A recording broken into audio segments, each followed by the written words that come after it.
Welcome to the Moonwood Alliance, Cameron Reed.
Good evening, everyone. Welcome back to the streams. How's everyone doing tonight? I hope that everyone's doing better than I am. I may or may not be catching a cold, so I'm going to apologize in advance if I clear my throat a lot tonight or if I cough Cameron or Reed stuff like says, that. guess what? Not chicken butt. Not chicken butt. Silly, embarrassed smiley face emoji. Well, we're gonna have to go check some art. But anyway, yeah, so I just want to apologize in advance if I happen to clear my throat more often than usual. I'm so sorry. I'm going to try not to cough and or do anything too crazy. Yeah. But anyway, but if I sound congested, it's probably because I am. I also don't know if I'm going to be able to reach the entire 4 hours that I usually do. I may cut it like, I don't know, an hour or something like that early. But I do want to try and get as much done tonight as possible because we're making progress. We're making progress, and I want to actually get back to where we were before I decided to rebuild the entire combat system from the ground up. So I want to get there as quickly as possible. But with that said, Cameron, thank you so much for the resub. I appreciate that. Very, very much so. Literally like anything and everything. I am just blown away anytime there's bits, gifted subs, whatever it's called, the recurring subs. That's the one. It honestly means so much to me, so I appreciate it. So thank you, Ken. Thank you. Also, I'm glad you're here as well. Let's see, Loki, good evening, glad you're here, okay, wait, oh, sorry, I just needed to make sure that, okay, I think the volume's good. Let me know if the music's too loud or too quiet. Again, I changed my audio setup over the weekend, and so we kind of tested it out on Sunday, but now I'm kind of like, well, I don't know. We'll figure it out. So in my head, I'm like, it doesn't quite sound loud enough, but maybe. We'll see. Also, if the stream is not good tonight, my computer started doing some weird things like literally 2 minutes before I hit go live. And I was like, well, I have literally everything set up, so I don't really have time to restart it. So if it does weird things, let me know, and we may restart. We'll see. We'll see what happens. But hopefully, fingers crossed, we should be good. Let's see here. Axel, welcome. Glad you're here. Hope things are going well for you. Cameron says 6.3k. You've already gotten a ton more points back. It's crazy. That is crazy. Better late than never. Exactly. David Van Housen, welcome. Glad you're here. And then let's go check out some art. We're gonna check that out. Let's see. Go into the Inkwell says, oh dear. I know. We should be fine. Dear, where? All around us. Okay, maybe not for some people. For me, they're all around me. Always. The joys of living up in the mountains. Some random dev, welcome. Glad you're here. I just said random. I meant to say ran. I like to add that extra syllable to your name, you know? It makes you feel, I don't know, more authoritative. See, there you go. Now it's a good thing that I called you some random dev. Cameron says, coin flip? Yes, we're going to definitely be doing a coin flip. And then intro waves. The intro 07s are always a good time. It's so over. I'm melting. I'm sorry. The funny thing is, like, I never really thought about, like, what the RAN actually stood for. I mean, I always assumed that it stood for random, I don't think I ever really called you some random dev, or even back in the day, some random dude. It was always just some rand dev.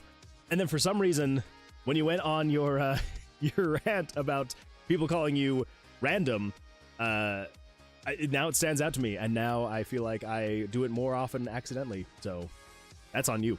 That is on you. Extra waves? We could do some extra waves. Welcome, welcome. And we got Loki coming in here with a 5-stream streak. Loki, I appreciate that. If you're gonna streak anywhere, streak in the stream. I appreciate it. Did I do a rant? I think you did. I think so. I think it was on your stream. I mean, this is probably like a month and a half, maybe even 2 months ago now at this point. And I can't remember. I think someone accidentally called you, or maybe on purpose, called you some random developer. I think they like elongated your name, and I think they called you some random developer. And you, it wasn't super long, but it was like 5 minutes, and you're like, do you think ran means random? And I remember sitting there thinking, I'm just like, that's what I've always thought it was. But I don't know.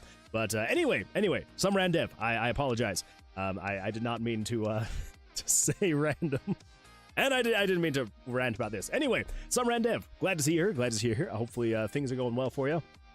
I guess I never asked. I know you were working on like redesigning your website like what like 2 months ago now, 3 months ago. And I knew you were doing like, do you feel like you finished that project? I need to actually go like look at it. I haven't looked at it since you were working on it while you were doing that on your stream. Hopefully your you know, RPG Maker plugin site finished well for you. I hope. I need to actually go take another look at it because I only saw it while you were actively developing it, and then I completely forgot to go back. So anyway, let's see what else have I got. Let's see. Did I rant? Must have blacked out. Probably.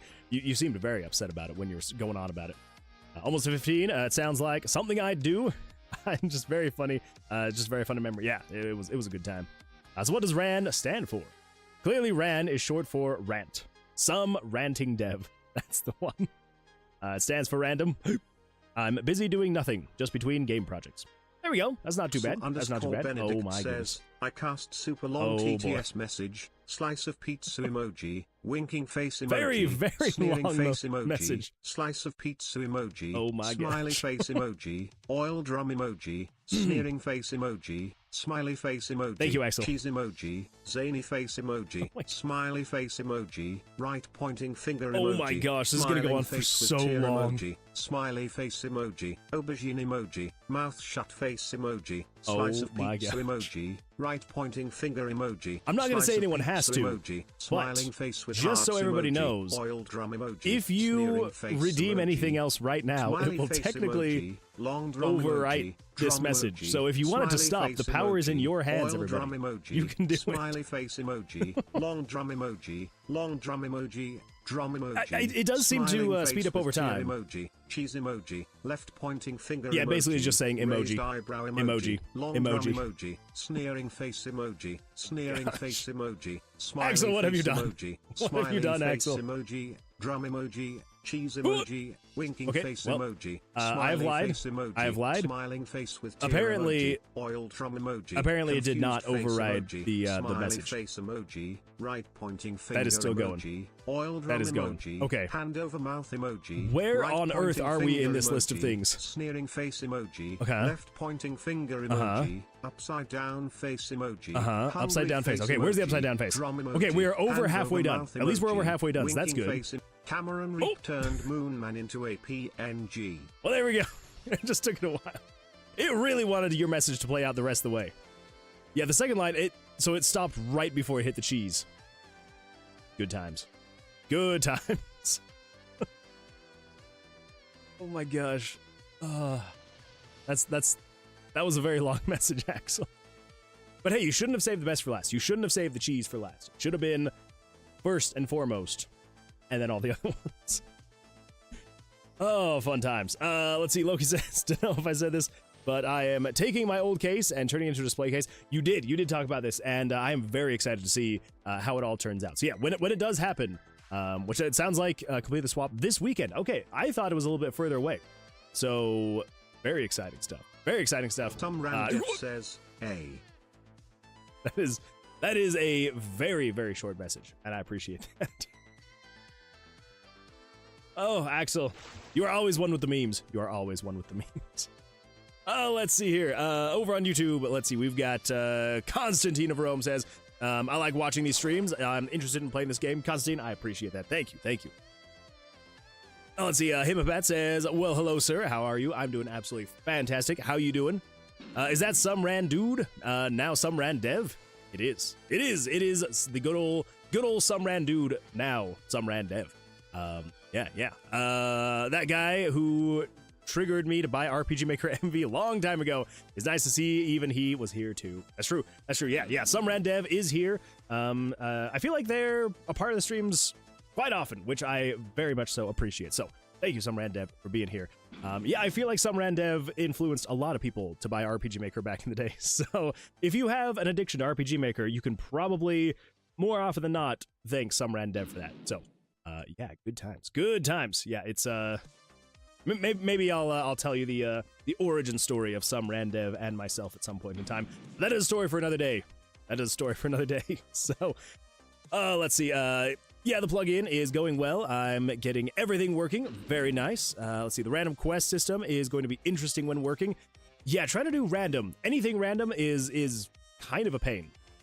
It is awesome once it's working. Once you have that thing working, it is absolutely fantastic.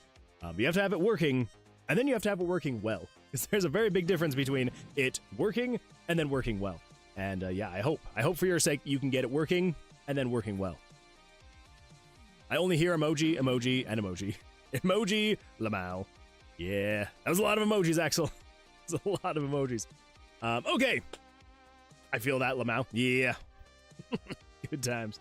Okay, everybody. Producer let us. Dustin says, oh boy. It's been a while since I've heard this number 77 septendecillion 777. Oh my gosh. Sextecillion 777 quindecillion 777. That's a lot of sevens.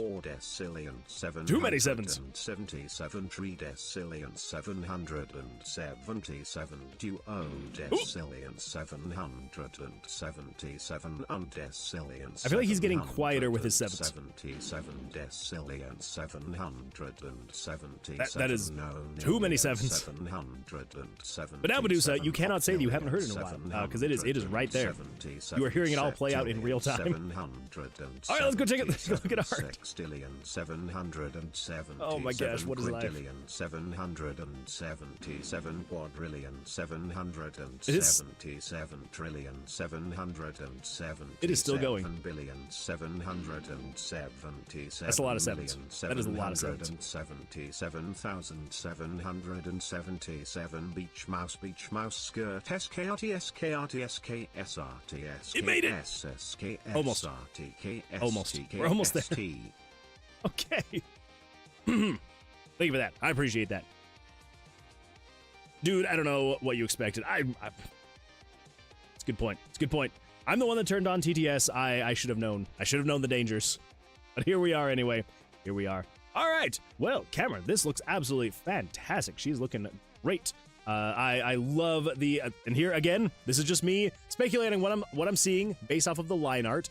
I'm assuming some kind of shorts underneath this longer shirt is again. I'm assuming shirt. This could be a skirt, but I'm assuming it's like a continuation of either a very long shirt or a short dress, maybe. But it looks absolutely fantastic. I love it. Yeah, very well done. Let's see, what else we got? That's Linda, and she's the only of the cats with nails. Oh, wait, the only one with nails? Cameron, I don't know if you've seen cats lately, but most have nails. But she looks fantastic. Yeah, absolutely fantastic stuff right here. I do love the nails, love the hair, love the, I guess this would be kind of like a pixie cut of sorts. Looks great, absolutely fantastic stuff. Let's see. Oh, I do love them. Not saying they're not good as line art, but I do love them a lot more when we've got stuff filled in. Oh my gosh, the details on this dress. I am now a PNG. Into a PNG. Thank you for that.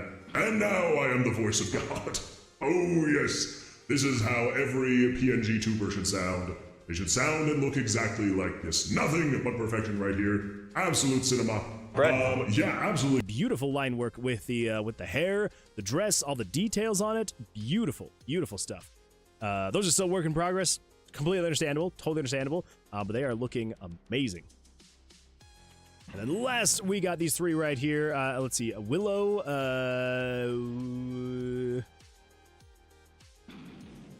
I can't quite tell. And half Beatty? I think so. And they look great. I love all the details, the patterns and stuff like that on her clothing. Fantastic. Two thumbs up. Absolutely beautiful stuff. Man, I like the way that you do your art. I love it so much. Like I love how defined all of the lines are, and then you've got all of like the dating, the details and the shading, shortened to dating. You have all the dating on the clothing as well, which just looks fantastic. Yeah, beautiful stuff. Beautiful stuff. Oh, hey, look at that. Sacred Fig. Let's see. Birch, Floor Willow. Okay, fair. I wouldn't say that it's your handwriting that sucks. It's just I am terrible at reading and writing in cursive. I'm very bad at it. That's on me. That is on me. Great fits. Don't worry. There's alt text. I do appreciate that, Cameron. What software? Oh, that's true. Yeah, what software are you using to do this? I mean, I'm assuming you are using some kind of like mobile app. Like you're probably using this on like a tablet or something. It's my assumption anyway. If you're doing this with a mouse, that would be crazy. I mean, still crazy even with like, you know, a stylus on an iPad or something like that. But yeah, looks great. All right, everybody. Let's see. Oh, Jesse, welcome. Glad you're here. Hopefully you're having a good week so far. Looks like for David76, we've got a 3-stream streak. David, I appreciate you streaking here in the stream. Thank you. Yes, if you're going to streak anywhere, everybody remember, streak in the stream. This is where you can streak completely free of judgment. There will be no judgment here. In fact, the more you streak in the stream, the happier I will be. So, I salute you. Thank you. Procreate Pocket on my iPhone. There you go. Yeah, well, it is a very good-looking program, I will say. And with your fingers, jeez, that is nuts. Takes off clothes and runs around in circles. There we go. Absolutely beautiful. Thank you, David. And you do want him to be happy, don't you? Don't you? Exactly. If you want me to be happy, please streak in the stream. Don't streak in the stream. Don't do it. Anyway, okay, well, enough about streaking. Let us, actually, really quickly before I forget, I'm going to start the prediction, because I think I forgot to do this last stream. We're going to do a heads or tails coin flip prediction here on the stream on Twitch. So if you're over here on Twitch, I've just started a heads or tails guess. So basically for anyone new here, we do supposedly I do a daily or once per stream coin flip. Just guess heads or tails. You can put in as many or as few channel points as you would like on what you think the coin is going to be, and then we do a best 2 out of 3, and whoever wins, you get a whole bunch of points. So yeah, let me know. I wish that we could do something like this on YouTube. Maybe one day, but for now it is a Twitch exclusive. So okay, well, really quickly, I have, like I said on the last stream, I did jump in and I started doing a little bit of work off the stream just to kind of make a little bit more progress in Tomb of Vercilias. So let's get this pulled up, and I'm just going to show you the stuff that I worked on the system. Oh yeah, I forgot to turn this off. Good times. So just a really quick explanation of that. I wanted to see if I could somehow create just a line segment in RPG Maker that could rotate around a single point and then follow the cursor, like without like clicking or anything. Like I just lifted up my hands to show. I'm holding the mouse, so like I'm not having to click, and it's just following the cursor. I wanted to see if it was possible. Turns out it is, which is absolutely fantastic. I knew it had to be, and I just wasn't sure, because I started thinking about it, and I was like, well, if we start having splits, and if we only have a single button saying, of course I went there, if we only have a single button showing hit, double down, stand, well, I guess it would mostly be hit and stand, because if you ever split and you have 2 decks now, you should be able to choose which deck you are hitting and which one you're standing.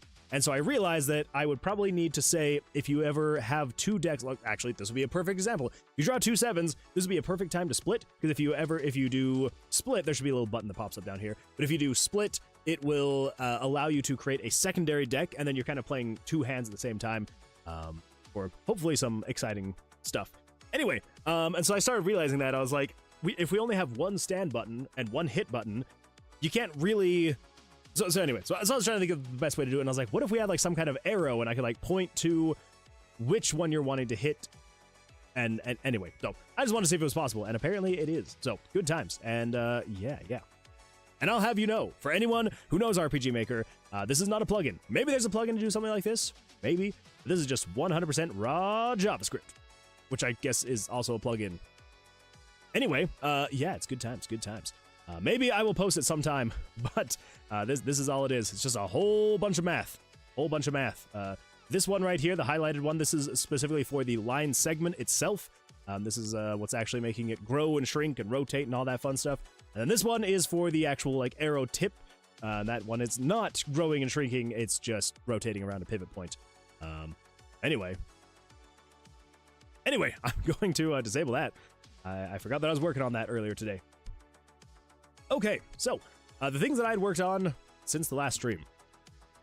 Let's go into combat. Try to remember everything that I had before. I don't remember if I had the card draws working for the monster in the last stream or not. If I didn't, the card draws are now working for the monster. So it shows the first card, and then it hides the second card. I guess it technically hides the first card, shows the second card. And yeah, and then it'll start filling up their draw power as well. And that way you will know, obviously it'll add up where they currently stand versus where you stand. And let's see, I don't have it to the point where they can technically go yet. We're gonna do that tonight. So you can't technically stand yet. That does nothing. Well, okay, apparently it turns on the stand switch, but the stand switch doesn't actually do anything. Okay, go back into combat. So I did set it up though to the point where if you were to bust, so if I do hit, it's probably going to, oh, of course we got a 21. Okay, if I hit again, is it going to, okay. Oh my gosh. Okay, now this one is going to make me bust. Here we go. If I hit that, my cards will then go down, I'll get attacked, and then we go again. And yeah, so I got that working. Yes, you can bust. The monster can then attack if you bust. But, so tonight we need to get it to the point where you need to stand, so you'll be able to stand. The double down, I don't think I have working yet. Let's see. If I double down, I think it does draw a card. Okay, yes. So I have half of it working. So if you double down, it does draw one more card. And then basically what I need to do at that point is I need to then lead it into the stand portion of it. So for anyone who's not familiar with doubling down in Blackjack, basically what it is if you feel like all you need is one more card, you double down, which basically it'll give you one more card, and then you cannot draw anything else past that. So this would actually have been a fantastic hand to double down on, because I'm now at 19. So unless the monster somehow gets a 20 or a 21, then I'm going to win this one. And kind of what I'm thinking is the double down will basically be a way for you to get double points if you miss the blackjack, because if you're familiar with it, with Tomb of Vercilias in general, the blackjack, if you get a blackjack, so if you get a 21 on your first two cards, so basically if you get an ace and then either a 10, jack, queen, or king, you get what's called a blackjack. The blackjack is 21 on the dot, and it's just with your first two cards. So even if I were to have drawn another one or two cards and it somehow added up to 21, it's not technically a blackjack. So you don't get double damage with that, but if you get a blackjack, which is the first two cards, you will be able to do double damage on that turn. So what I'm kind of thinking of doing is if you do double down, it will kind of do the same thing. So you almost have like a second shot at it. And you can only double down after your first two cards. So if I were to have drawn another card, if we come over here, we start this combat again. So if I were to hit, it then grays out the double down, so I can't actually double down, because that's how the rules of blackjack work. So yeah. So the hit works, the bust works. The double down is kind of working, because as of right now, it draws the other card, and then it does turn on the stand, because like as you can see, I can't click anything, which means that stand is on. So we're like halfway there on the double down. And then yeah, then at this point, I just need to, I guess technically, the monster attack is part of the stand, because once you stand, it then triggers the monster to draw the rest of their cards. And yeah. So once we get there, then we should be good to go. So that is kind of what we got for the rest of it. So if I pull this up really quickly, I will show you. Yeah, so I have written down what we've got. So I need to get the player blackjack working. So the damage multiplier, I need to get that working. I need to get the monster blackjack working, which is essentially if the monster draws a 21 on the first 2 cards, so if they draw blackjack, it's just going to check and see, because in blackjack, if the dealer ever draws a 21, you're out.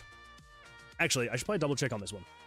If the dealer and player both draw a blackjack, what happens? I don't know actually what would happen. It's a push, meaning a tie. Okay, all right, yeah, so it's just a tie. I guess I probably could have assumed that. So since we are going to still have the whole roulette type thing where like you roll a d20, you guess either evens, odds, 1 through 10 or 11 through 20, we'll probably do that same thing where if you both get a 21, then you do that and you call it good. So it's kind of how we're going to handle the ties, is instead of just being like, well, you both lose, sorry, it's just going to be, all right, cool, roll a dice. If you win, great, then you do damage. If you lose, then the monster does damage. So that's how we're going to do that. So player blackjack, monster blackjack. We also need to get the stand, which is basically just the monster's turn, because it just, when you're done playing, then the monster goes. The splits we do need to finish getting as well. And then I also realize I need to resize the image gauges. So if we come over here, you can see, so we've got these new image gauges, right? This is basically going to be representing anything and everything that is a gauge. So, so we got like the monster's health, we've got their draw power, we're going to have your draw power. In the different puzzles that we have, it's going to be stuff like that. And so that's what we're doing with that.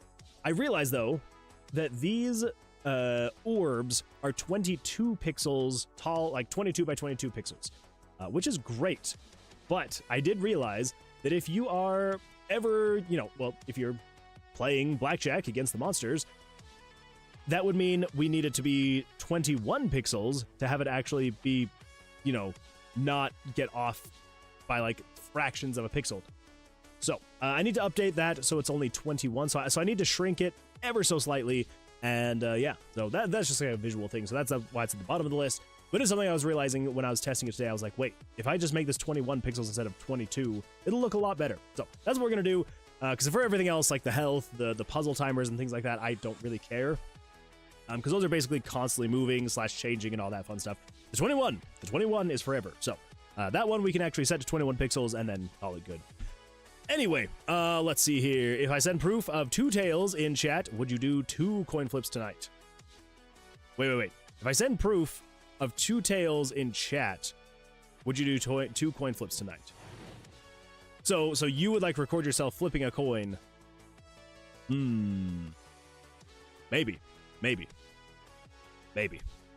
you think you're stretching the limits of what RPG Maker is capable of? Just curious. I mean, I'm definitely doing... That's a tough one. That is a tough one to answer. I'm going to say no, but that's just because... Okay. It's a yes and no. Because yes, I'm stretching the limits of what RPG Maker can do, but it's not because it has JavaScript, and so technically whatever JavaScript can do, it can do. Which, with this, it's just JavaScript. Rotating the image, stretching the image, and all that fun stuff. So it's like it's a yes and a no thing.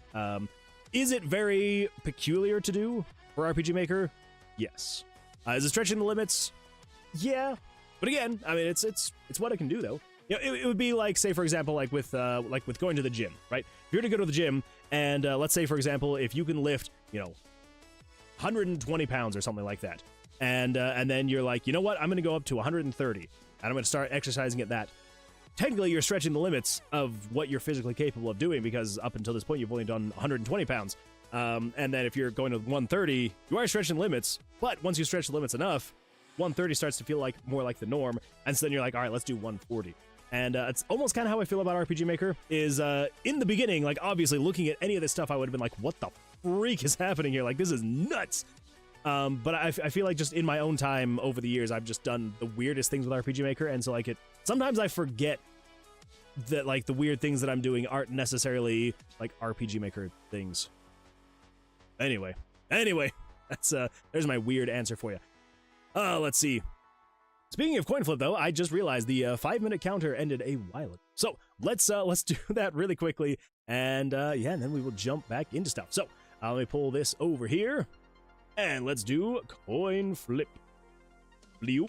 Coin flip. Everybody ready? I don't want a probability. Who's Googling coin flip probability? Like, oh, I don't know. 50-50? That would be my guess. All right, everybody, here we go. Here we go. Coin flip. Remember, it's best 2 out of 3. Let's see what happens. Let's see if it's going to be heads or tails. Give it a shot. Oh. All right, we got our first heads. We've got our first heads. 1 heads, 0 tails. Let's see who wins. Let's see who wins. Is it going to be a clean sweep of heads, or is it going to be a neck and neck tie? Oh, a clean sweep by heads. A clean sweep. If heads, I get another credit. Well, congratulations to everybody who voted heads. Congratulations. Wait a minute, what do we got here? Oh my goodness. I did not realize how many people voted tails. Holy smokes. Wow. Well, to the 3 people who voted heads, you are about to get a ton of channel points. Oh my gosh. 15%, and you are the winners. Congratulations, everybody who selected heads. Let's choose the outcome. We're going to do heads, complete the prediction, and of course, we're going to do complete prediction. Let me do that really quick. 10,000 points are being distributed to 3 of you. Congratulations, everybody. Well done. Well done. That is absolutely fantastic stuff. Holy smokes. 10 points. Cleric What? like a cat Oh my wants goodness. Moonman to do 10 bicep curls. Oh, 10 bicep curls. Oh! Some randev just turned their way into the credits of Tomb of Vercilias. Some randev. That is an absolute gracious thing to be spending your points on. Congratulations. Well done. Especially as I believe you are now at, oh my gosh. You are now at 6x. Oh my gosh. Whew, 6x in the credits. That is insane. 60,000 points. Oh my gosh. David Van Housen just And we got ourselves a used stretch. 3 edge. Coming for that top spot. I mean, technically, you are in the top spot. Because Devious Oatmeal is at 6, and then you're also at 6. So I guess technically you are tied. You are tied for first place currently with Devious Oatmeal. So, you know. Yeah. All right, let's see. What have I missed? I'll send proof of tails. Oh my goodness. Cleric like a cat just turned their way into the credits of Tomb of Vercilias. Oh my god. What? What is happening? What is happening? Cleric like a cat just turned their way into the credits of Tomb of Vercilias. What? Cleric like a cat just turned their way into the credits of Tomb of Vercilias. Oh my gosh. Oh my gosh. What is that? 1, 2, Cleric 3, like 4, a 5, cat 6. just turned their way into the credits of Tomb of Vercilias.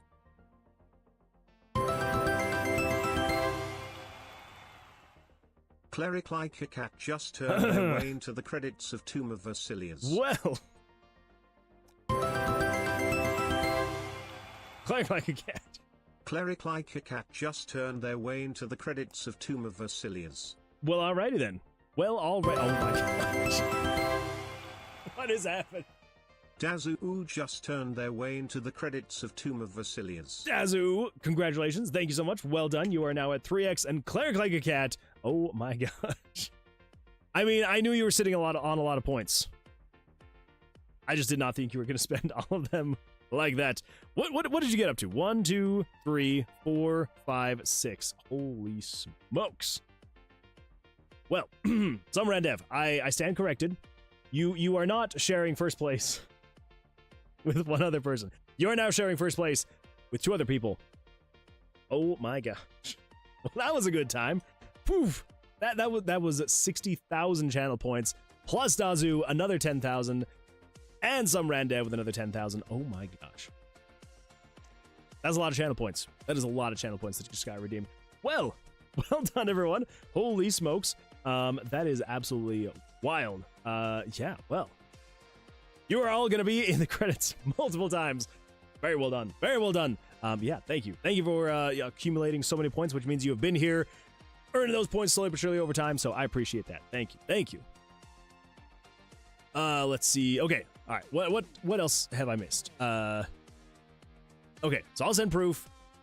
I mean, yes, Cameron, if you can send proof, I guess we could do 2 tonight. We could do 1 later in the night. Let's see. Unicorn Prime TV. Good morning. Glad you're here. How was your evening? How was your evening? Let's see. Okay then. I hope that wasn't a bad answer for you going into the inkwell. I hope so. Let's see. Dazu says, "Oh wow, the UI has changed a lot." It has. There's been a handful of changes we've been going through recently. Yeah, definitely changed quite a bit of stuff, but it should be all for the better. I hope so anyway. But it looks sick. Thank you, David. I appreciate that. Let's see. Dice by PCalc screenshot 5 coins. I don't know. I don't know. Screenshots? Those could be doctored. It could be AI. Fair point. Whatever JavaScript can do, I can do better. I can do anything better than JavaScript. I'm here, but my Twitch is not letting me watch. No, Fairly. I am so sorry. But I do appreciate you being here, Fairly. Thank you. It means a lot. It does mean a lot. Thank you. If heads, I get another credit. Well, you did it. Okay, now I can see the stream. Okay, whew. Yeah, I was worried because my computer was doing some weird things at the very beginning, so I'm glad that it wasn't on my end. Thank freaking goodness. All because I couldn't bribe him at this time. It's true, Axel. As soon as I get my bribe, I will make sure that it's tails again. Will happen. I'm aware. 1,200 mana. Yeah! We both win. Who has the most? Well, Cleric Hike a Cat. Now you are tied. You are tied with Oatmeal and with Summer and Dev. Crazy. I'm coming for that top spot. So you want to see the results of the coin flip? Hell no. I'm assuming you're talking to me, because it sounds very funny to read that one after another. Do you want to see the results of the coin flip? Hell no. I know you're talking about me though. Let's see. But yes, Cameron. Let's take a look at those. The best of 5 with majority tails winning. Not like this. I think she's first. I've been saving those. Yeah, you have. You have been saving them for a very long time. Since we're here though, congratulations, Dazu. Let's see. Hugh is lurking. Thank you, Hugh. I appreciate that. Let's see here. You were in my Twitch recap of the year. Oh, that's true. Summer and Dev, you were. Send the screenshot. I want my bicep curls too. Don't worry. We will absolutely be doing the bicep curls and the stretching. It's gonna happen. 100%. Let's see. Yay! I keep seeing people post theirs. Where do you find Twitch recap? I don't know actually. I know that I have an email, and I save that email just so I can click on the link. Cause I'm sure. I'm sure it's somewhere, but I just don't know. What if I redeemed my 120k? Loki, you could 100% earn that top spot and still have points left over, which is crazy to think. You would barely have to spend over half your points to get the #1 spot, which would be nuts. That would be pretty crazy. Or you could spend all 1,200 points on just casting 1d4 dice. You'd be casting for a very long time. A very, very long time. Notified me, so it's in my activity mobile. Do it. That would be a lot of points, though, Loki. Okay, let's see. Over on YouTube, what would I do? Wait, what would I do for a split isn't make a new deck, make them both play the same deck, and then do hit and stand on one hand at a time first? Wait, what? What I would do for a split isn't make a new deck, make them both play the same deck, and then do hit and stand on one hand at a time. First the left, then the right. But that's just how I approach it. Wait. Jesse, are you suggesting how I should make it work? Or how you would handle a split? Because I was going after more of a casino style. Well, because I think with the splits, and correct me, maybe this is what you're meaning, and maybe I'm just misinterpreting it. Again, and I apologize to everyone in the beginning. I think I'm coming down with a cold, and so there's a little bit of a head fog right now. So I'm like trying to. So basically, the way that it as far as I understand it, the way that it should work is if you split. So if you're to split, it's going to create a new hand, which you play independently, but I think they both play at the same time.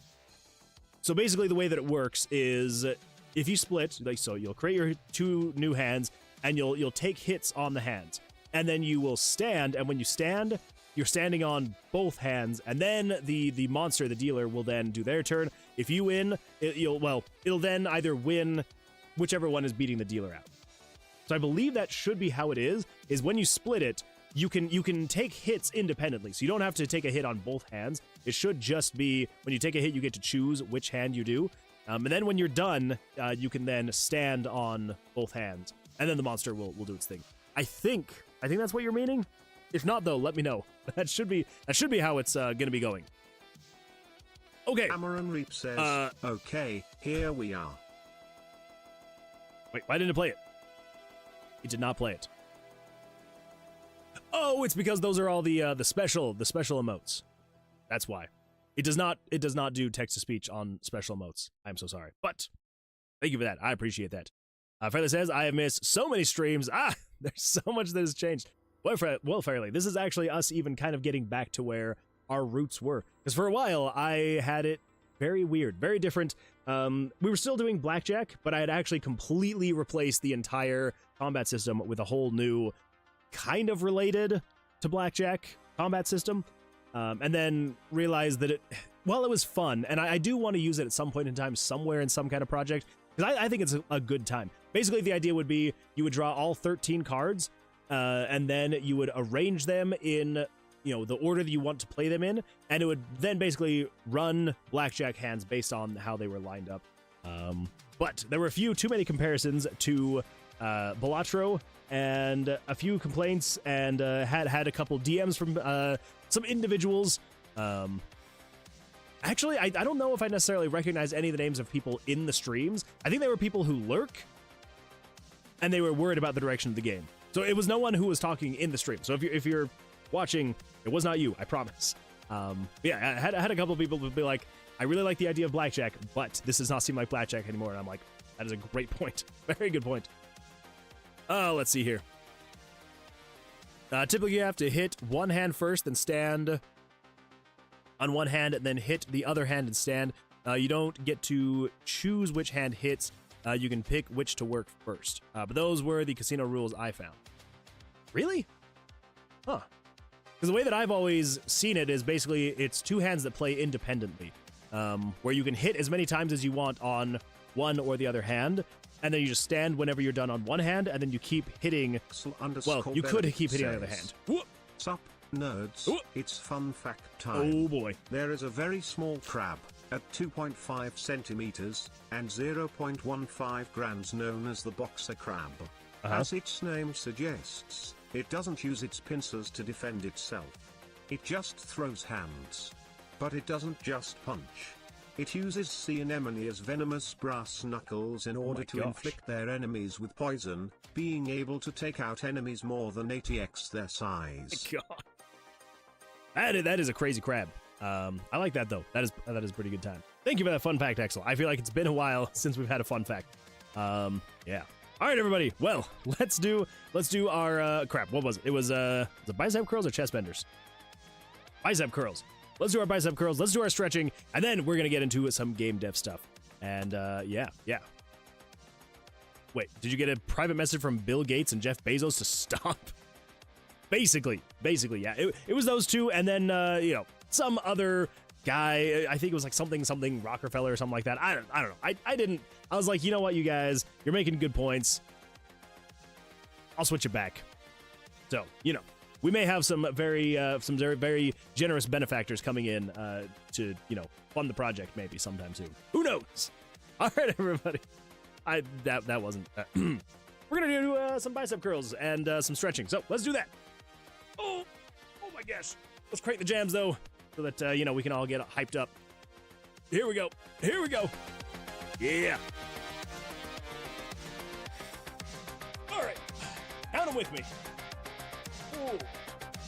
Okay. 1, 2, 3, 4, 5, 6, 7, 8, 9, 10. Whew. Oh man. I don't know why. Those seemed heavier tonight than normal. All right, let's do some stretching, shall we? Ooh, and then let's go do some game dev stuff. Here we go. And the other way. Mathra Dog wants Moonman to do 10 chest benders. Chest benders. And backwards. Oh. Oh. Thank you for that. I appreciate that. And let's do some chest benders. Here we go.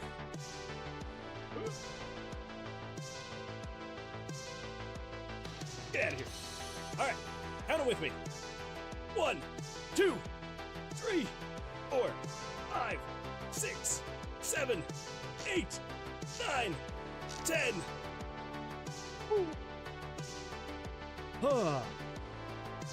Thank you, everybody, for that. Thank you for that. I appreciate that. Ooh. All right. Oh, I feel more awake and more alive than ever. Oh, yes. Thank you. Thank you. John Blackjack said this is unacceptable. Exactly. Yeah, it was John Blackjack. He came to me and was like, no. You gotta stay true. Gotta stay true. Gotta do the full set. It's true. It's true. Gotta. I cannot do some and not the other one. So I appreciate that, Matthew. Thank you. Who needs that much water? With how much workouts we make him do, he can use the hydration. Oh, that's true. That's true. I should probably add a hydration button or redeem as well. Okay, Jesse, you actually have me worried now. So, how do splits work in Blackjack? Because maybe I'm just remembering wrong, and I just want to make sure. So, in Blackjack, a split occurs when you are dealt 2 cards of the same value, allowing you to turn one hand into 2 separate hands by making an additional bet. The dealer then gives a second card to each of the new hands, and you play each one independently against the dealer. Splitting can improve your odds by turning a weak hand into two potentially stronger ones. So, I mean, the AI could be wrong. But, yeah, so receiving a pair, placing the back, dealer provides new cards, play each hand separately. After the initial cards are dealt, you play each hand independently. You can hit, stand, or in some cases, double down on either hand. Oh, that's true. We're gonna have to do double down on the splits. That shouldn't be too bad, actually. Shouldn't be too bad. Play each hand separately. Let's see. Understand the rules. Some casinos allow resplitting if you get another pair. Oh my gosh, could you imagine? Okay, we're not gonna be doing that though. You can split once. That's it. You cannot split infinitely. So that is how we're gonna do that, and there's no going back on that one. That is how it's happening. Yeah. Okay. All right. Well, I think. Again, the AI could be wrong, but I think that's probably how we're gonna go. Yeah, I think so. Okay. All right. You missed Mathra saying, well. Oh, that's true, I did. It's true, Mathra. Well. You do it how it makes sense for you, my friend. Thank you, Jesse. I appreciate that. But I do wonder, though. Hit one hand first. Here's the thing. I'm not against, like, looking into potentially other rules for Blackjack. Because if there are other ways to play that aren't, like, as common, or just, like, you know, alternative ways, maybe, like, some casino... Because if there's one thing that I've discovered when researching Blackjack extensively, is that there's a lot of rules that end with, but it just kind of depends on what the casino does. It depends on what the table rules are. So I feel like there's a lot of room for interpretation when it comes to different ways to play. So I'm 100% down to look into other, like, either potentially other ways, or just kind of swapping up just a little bit of, like, how I understand how to play. Nope. Just to make it a little bit more interesting. So I am 100% down to look into something like that. My father works for the company that invented AI. Well, he works off contracts. Oh, it's a good time. That's a good time. So, do you get any, like, special licenses or stuff like that you can use? That'd be kind of fun. Honestly, you're not trying to make a game professional Blackjack players play. I mean, you're not wrong. you're not wrong. If there was a professional blackjack player that plays this game, they will probably be extremely frustrated with how it plays, so can't really expect to have people like that be playing the game. So, you know, but we'll still make it as good as it possibly can be. Okay, all right, so let's turn that arrow off, because we do not need that arrow. As cool as it is and as satisfying as it is to like watch it like grow and shrink and move around, we don't need it. We don't need it right now. What we do need, though, is I need to pull this up so I can remember. Okay, what's the first thing we should work on? We should work on the player blackjack. That is the first thing we should be working on. Yes. So over here, let's see what we got here. Don't sweat the details. Yeah. And I do want to make sure that I want to make sure that I'm remaining true to as many details as possible. So, you know, yeah, if I do have to take some liberties here and there, like, I will. I mean, I was for the first while of, like, basically this entire year of this game, because there were a lot of things that weren't in the game before. Like, I didn't have splitting. I didn't have doubling down. I didn't have any of that stuff. It was literally just draw 2 cards, draw a couple more, and then go. I mean, even the monsters, they drew 2 cards, but both cards were face up, so you knew exactly what they were. And then I was like, you know what? I think it actually makes it more interesting to have it play like normal blackjack. And then with the mini bosses, with the floor guardians, what I'll do is basically I will add different gameplay styles and different stuff like that, just to make it a little bit more interesting. So I think that's how we're going to do it, instead of having it be when you're fighting the monster, like the mini boss, the floor guardians, when you're fighting them, that's when you're playing actual blackjack. But all the other ones, it's just, you know, it's just their armor class. Because as much as I enjoy that idea, and it is kind of interesting, I almost think it's going to be more fun to play actual blackjack against all the monsters. So, okay, well, let's see here. So, if cards drawn is greater than or equal to 2, here's what we're going to do. Before it breaks the loop, what I want to say is conditional branch. Let's do a comment. Is it blackjack is what we're going to call it. Super descriptive. And then right here, we want to have a, not control variable, we want to say conditional branch for the variable. This is variable number 35. Card total value. Okay, no, actually, so we need to have 34 and 35. So we actually need to do a script. So we need to say if game variables dot value, I can type, game variables dot value, so 34 is the first one, and this is going to be the total cards drawn.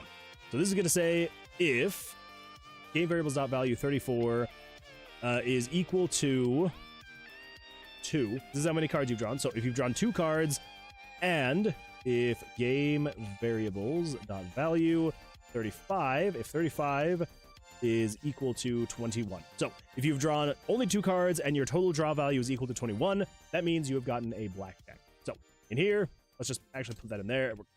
Excuse me. We're going to say it's a blackjack. There we go.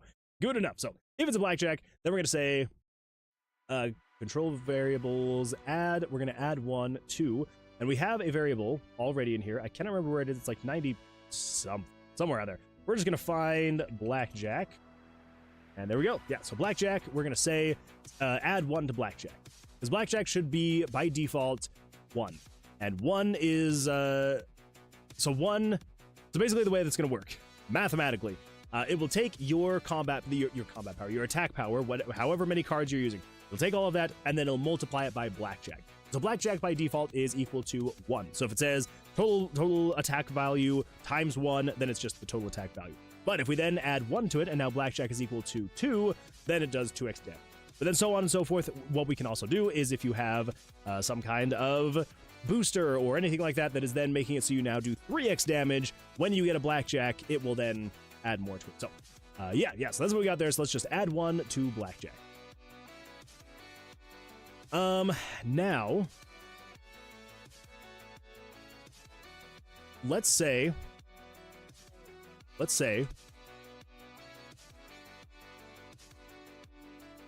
trying to think of like the best way to do this, because if the player gets a blackjack,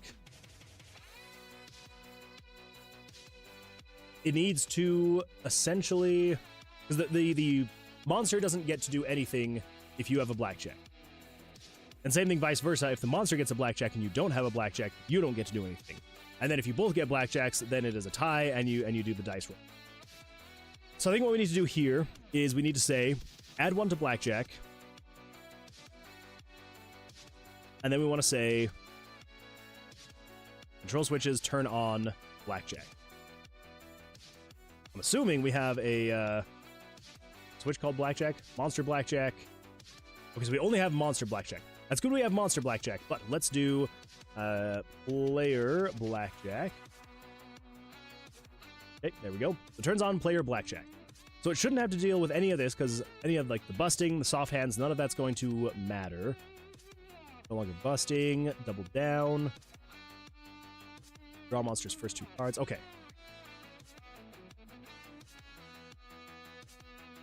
We can still run through all of that. We don't have to worry about that.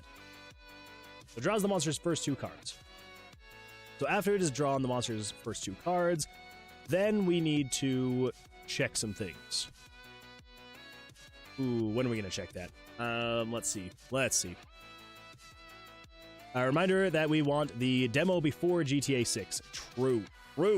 Yeah, I definitely need to get this. Well, the demo will 100% be out before GTA 6. So, yeah. And then everyone can enjoy GTA 6 for a while, and then switch over to the full release of Tomb of Vercilias later. Once everyone's get their fill of GTA 6. And he almost ditched normal Blackjack for a system that would have been more stiff and not played along with roguelike mechanics.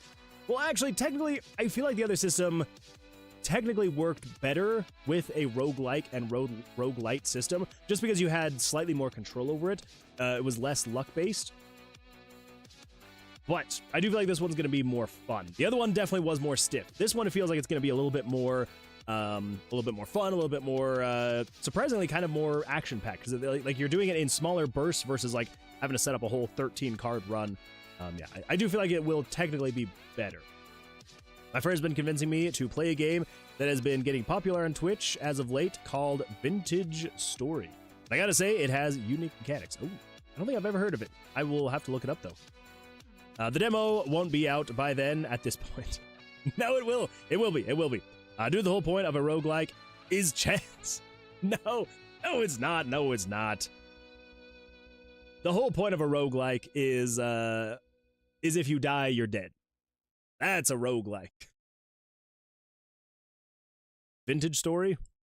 Yeah, I'll have to look it up, because I don't think I've heard of that one yet. See, Constantine of Rome says, I get, like, lifetime on a bunch of programs, for example, Demon Tools, Bitdefender Antivirus. That's kind of fun. That's a good time.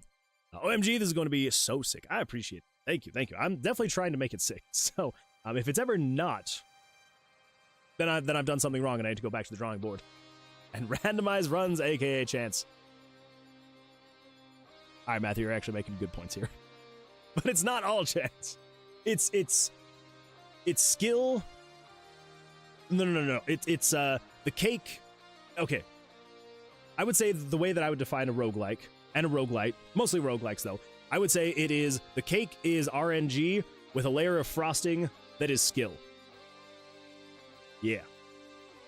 That's how I describe it. Because the core of it, the main part of it is random, completely random. You know, anything from the generation of dungeons to item pickups to monsters and things like that, 100% random. But there is a layer of skill on top of it, because there are things you can control. Where, like, in my brain, you know, back when I was trying to refactor everything, I was like, there's just so much chance with Blackjack. It's like, well, how are you going to make it feel fair? And I do feel like it's fair enough. It's fair enough, so I think we should be fine. Imagine Minecraft, but you die every couple of minutes, and it takes like 20 hours to get past using stone tools. Terrible. Oh, yeah, this decision. Exactly. Meta unlocks. Oh, maybe. Meta cycle. Could look into it. Also, Cool Man Chill coming in here with a 15, not a 13, a 15 stream streak. Cool Man Chill, I appreciate you streaking here in this stream. Like I always say, get a streak anywhere. Streak here in this stream. Let's see, David Van Housen says, I have to go now. Goodbye, everyone. David Van Housen, I appreciate you being here. Hopefully you have an absolutely fantastic rest of your day. And yeah, we'll see you on the next stream on Thursday. I hope. Fingers crossed. Well, I personally feel like when you start defining roguelikes, the meta gameplay is relevant. I mean, that's fair. That's a really good point, Medusa. He's made a talent tree, so yeah, there is meta unlocks. Oh, true. There is the skill tree. I guess that's true. I guess we do have something like that already in there. But I agree, you can have a roguelike without meta. Yeah, and that's true. We do have the skill tree. We do have the perk cards and stuff like that. So I guess there is meta already. Also a system to upgrade the damage of elemental damage. True. See, I guess that's true. I have done some things to make it a little bit better. To add that meta perspective and all that fun stuff. So, yeah, should be good. Should be good. All right.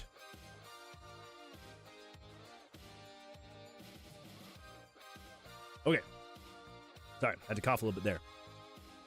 Ooh, we're fine. Everything's fine. Okay. Draw monsters' first 2 cards. We do need to do that. We do need to have the first 2 cards get drawn. Maybe, actually, now that I think about it, let's actually come down here all the way to the end. I don't know why I would have put it there, because we need all of this to process first. Then we draw the monster's first 2 hands, and then down here at the very end, before it goes back to allowing the player to draw and or stand, it will then check and see if, so long as you have only drawn 2 cards and you are now equal to 21, it's blackjack, so it adds 1 to blackjack and then turns on player blackjack. Now, player blackjack is on. We're going to then switch over to this page. Player blackjack. There we go. Let's see. Over here, it does the whole monsters 2 cards. Turns off A. Ugh. Monsters have backup. Okay, so we do need that. Cool. Now in here, what we're going to do is we're going to say parallel process.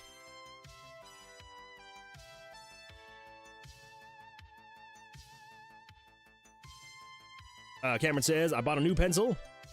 Stadler Mars Micro. So good. Ooh, sounds like a good time. Medusa says, I also would like to make the disclaimer that I don't believe in requiring any game to fit a genre, of course. I mean, that's fair. That's fair. Yeah, and we love our boxes, though. Yeah, and that's the thing, is like, I do want to break out of, like, any box that I possibly can, but also at the same time, like, I don't want someone to, like, come in here thinking this game is one thing when it's not, and be disappointed in that way. So, yeah, I do want to make sure that I define exactly what it is and showcase what it is. That way everybody kind of has, like, a general rough idea. But hey, I don't see myself as being like, oh, well, I'm making a roguelike, so I have to do this, or I can't do this, or whatever it may be. And, yeah, so hopefully that'll make it exciting and not just an absolute mess. I guess we'll see. Time will tell. I bring up the meta elements as something that I have personally studied for my own concepts, and what made roguelikes I enjoyed so good. Yeah, and that is the hope, too, is I want people to feel like, because if I just had a game where you start, you play, when you die, you're dead, or you just lose everything and you go back to the very start, I don't want that, right? Like, even if it was just like, oh, well, you get to keep your quest progression or something like that, like, I wouldn't want that. And so, like, yes, the perk cards, they go away when you die. Yes, your items will probably go away when you die, but having the skill tree here where you can actually, like, make that progression and keep going and building up your character, you know, like unlocking all these different things to make your person and hopefully feel like you're actually getting stronger. That is the hope, that it actually does that.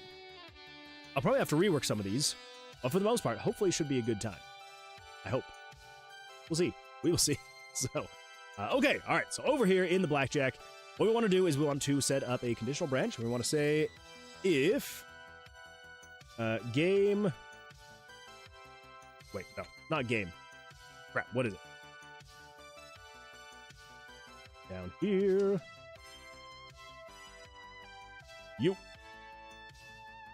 I don't know why I closed that. All right, so we want to say if game self switches dot value 938A is false. So we just want to wait. We want to wait until the monster has drawn their card. So once it's false, then we can come in here and we can do our thing. So we're just gonna say, just wait for like, I don't know, 5 frames or something. That way it's just not constant running, you know, 60 times per second, using up unnecessary CPU usage. Okay, so as soon as it turns off, that means we can then say, go into the blackjack stuff. So the very first thing we want to do, though, is we want to say conditional branch. We can actually copy the exact same condition as this one is down here. We can just say conditional branch. But instead of saying if 34, we want to say if 81, because that is the amount of cards that the monster has drawn. And then if 82, which is the total draw value of the monster. So if 81 is equal to 2 and 82 is equal to 21, that means that the monster also drew a blackjack. So we're going to say in here, comment, monster also drew blackjack. So we'll take care of that one though later. And yeah, that's something that'll be down the line. The chances of both of you drawing a blackjack at the same time, it is going to happen very minimally, so we're not going to worry about that right now. Let's just, focus on all the other stuff. Anybody else pen geeks here? I am not. I feel like probably the best pen that I have ever used that I can actually remember the name of is a zebra pen. If we're talking about like actual pens and not like digital drawing pens, I've always liked zebra pens. Zebra pens are a good time. But as far as like actual other name brand pens, I can't say that I am, unfortunately. A genre is mostly a great way to identify and find games that share mechanics. True. It's $12. Oh my gosh. I thought it was crazy when I bought a zebra pen once, and it was a pack of 2 pens, and I think it was like $4. And I'm like, $2 for a pen? This is crazy. I can go out and buy a 12-pack of Bic pens for like $1. And that's how I always live my life. Yeah. That is crazy, though. That is nuts. It is a good pen, though. I hope so. If my 1700-odd music generation was any indication, art is hard to label. That is true. I'm gonna get my vanilla pudding I made. Ooh, that sounds good. I really want pudding right now. I went and bought pudding at the store earlier today, and now I really want pudding. I bought it for cookies, but I really want just actual pudding now. So that sounds really good. Enjoy it. Enjoy it for me as well. Okay. So, if that does not happen, though, then we need to do the actual player black. So, the player blackjack. We gotta get the stand set up.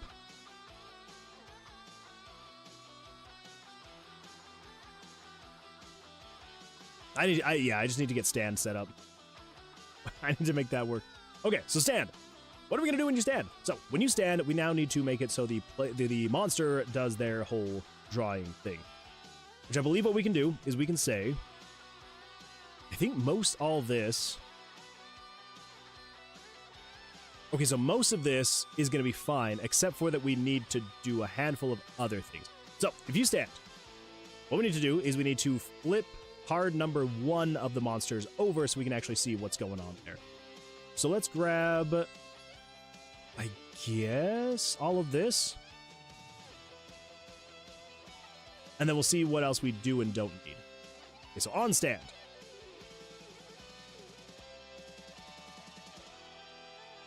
Wait a minute. Wait, what just happened? I don't understand. I just got a notification saying that something just got started, and I have no idea what that just was. I looked over like right as it was like, thanks for getting this started, and I'm like, for getting what started? If someone did something, let me know, because I have no idea what just happened or what just started. Whatever it was, I appreciate that. Pudding. For pens, S-Gel and Tombow Udensaki and ABT are the best. I'll have to look it up sometime. Yeah, again, like I'm one that like I use Bic pens and that's about it. So if it's anything higher quality than what you could steal from a bank, pen wise for pens, I probably have never used it before in my life. So I also made 3 cheesecakes. Oh, that sounds really good. Hey Moon, thanks for getting it started. Well, you know, I do what I can. I have no idea. I have no idea what it was. Very peculiar indeed. Whatever it was, I appreciate whatever it was. Please check general in Discord. Absolutely, we'll check that out in just a little bit. I've gotta while my brain is still on the track of this, gotta get through this, and then we're gonna go check out general. We will go check it out. Okay, so when it loops through here. So this is assuming that the monster did not get anything like that. So if you stand, the first thing it needs to do before it flips any cards or anything like that, what we need to do is we need to say, we need to flip the monster's card. So let's do, we don't need to show picture. We need to move picture. Yes, the first thing, move picture.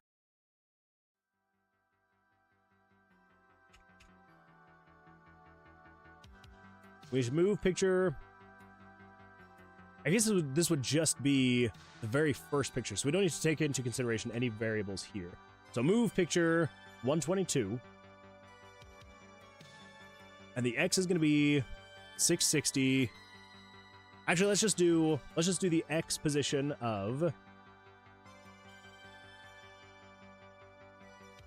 can just say game screen dot picture 122 dot underscore X. That way we're just getting the X position of the picture, so we don't have to worry about where it's at or anything like that. I mean, it should technically, whatever.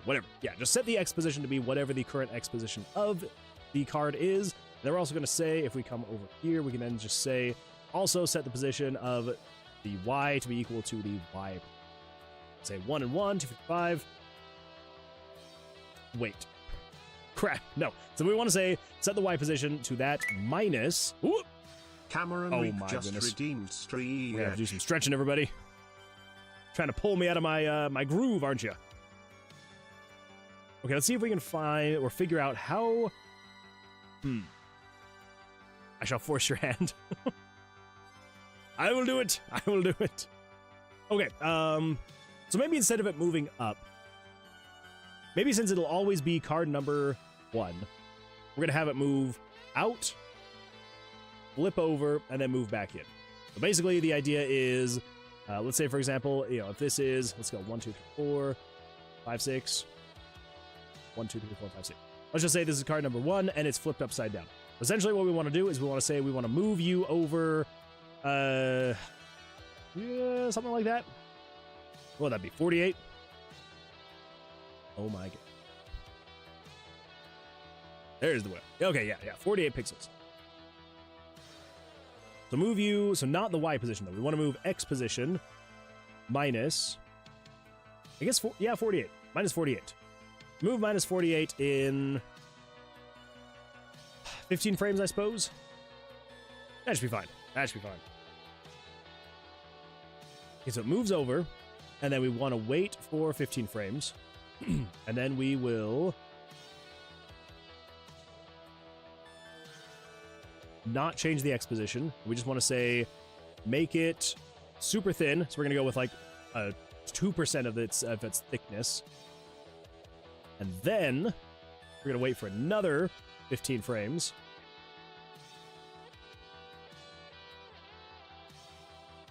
And then we want to show. No. Now we want to say game screen dot picture 122 dot underscore name equals. Now we need it to equal game variables dot value. So it's going to be whatever card number 1 is, because as of right now we have these variables as strings, and they're storing the name of the actual card itself. So 1215 is the monster hand 1. So we're going to say just equal it to whatever the value of 1215 is. That should be a string containing the name of the card. Yeah, so game screen dot picture 122 dot underscore name equals that variable right there. So that should change the picture image without changing any of the, well, anything else about it. And then we come in here and we can just then say set the X position or the thickness of the card back to 100. 100. And then let's wait for like 30 frames here. And then let's move the picture over the course of 15 frames back to the X position plus 48. So then it just moves it back into position. And as soon as that's done, then we call it good. Okay. And let's wait for 999. We'll just see what happens. We'll see what happens. So that is if you stand. Let's see how janky that thing looks. And then we're going to jump over to General and take a look and see what's going on in there. And then we're going to do some stretching. It's going to be a good time. That is a lot of Fairly's Fantastic Scrolls, and I like it. I'm here for it.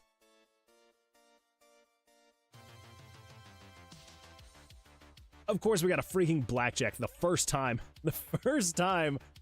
And it would have broken everything, because technically it's a blackjack, so it would have activated stuff. Okay, we got an 11. I'm going to stand on an 11. So basically what should happen is this card should slide out, flip over, and then slide back in. Let's see what happens. Let's see how janky it is.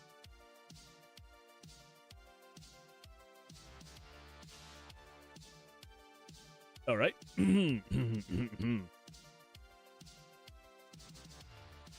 Oh! Oh. That's my bad. 123, not 122. 123 is an image that does not exist, so of course it freaked out. Ah, crap. That's a lot of 122s I'm going to have to replace with 123s. There are a lot of references to 122. I should have thought about that. I should have thought about the fact that it's 122 plus 81. Oh well. Oh well. You live and learn. You live and you learn. There we go. And last one. 122. 122. 122. Okay. There we go. Now let's see what it looks like. 18. We're going to stand on an 18. If I stand, it should come out, flip. Hey, look at that. Exactly what I thought. So, the only thing now, at this point, we now need to actually add it to here. Oh, he would have won by 1. Oh, that would have made me so mad if he had actually... Okay, let's do that really quickly, though, just so I don't forget. Okay, so what do we need to do? We need to say...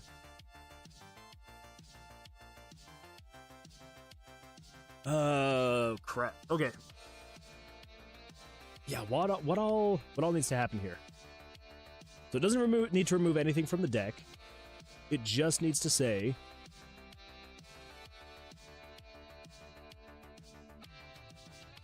If you're not equal to 1, do this. Game variables.value 82. Set value 82 to 82 plus number. Okay, so I think it's just this then that we need.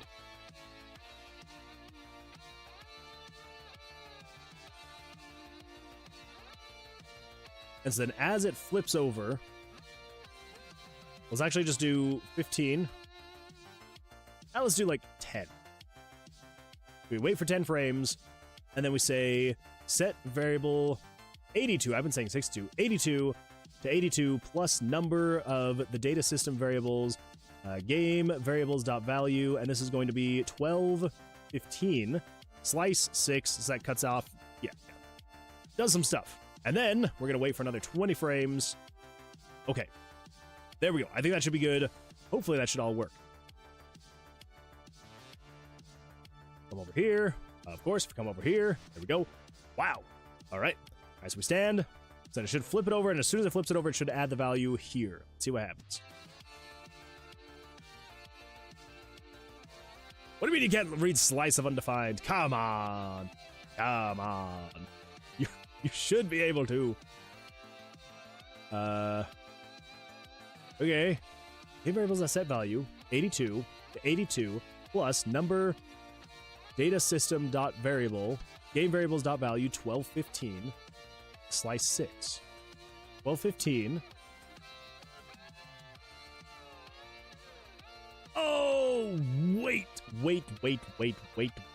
That is not what we want. We do not want to do the data system. We want to say, instead of saying data system, let's cut all of that out. So we just want to say game variables.value 1215.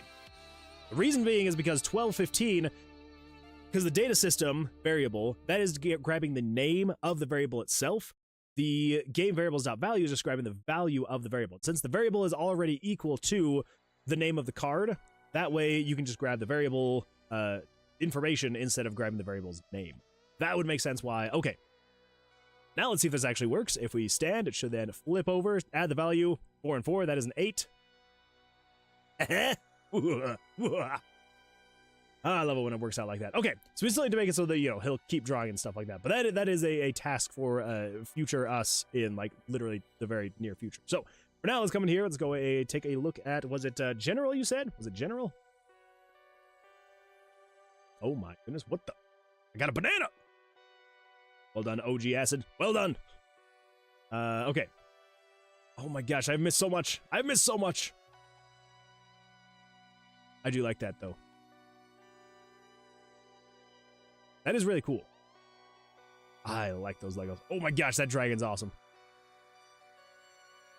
I'm gonna say, though,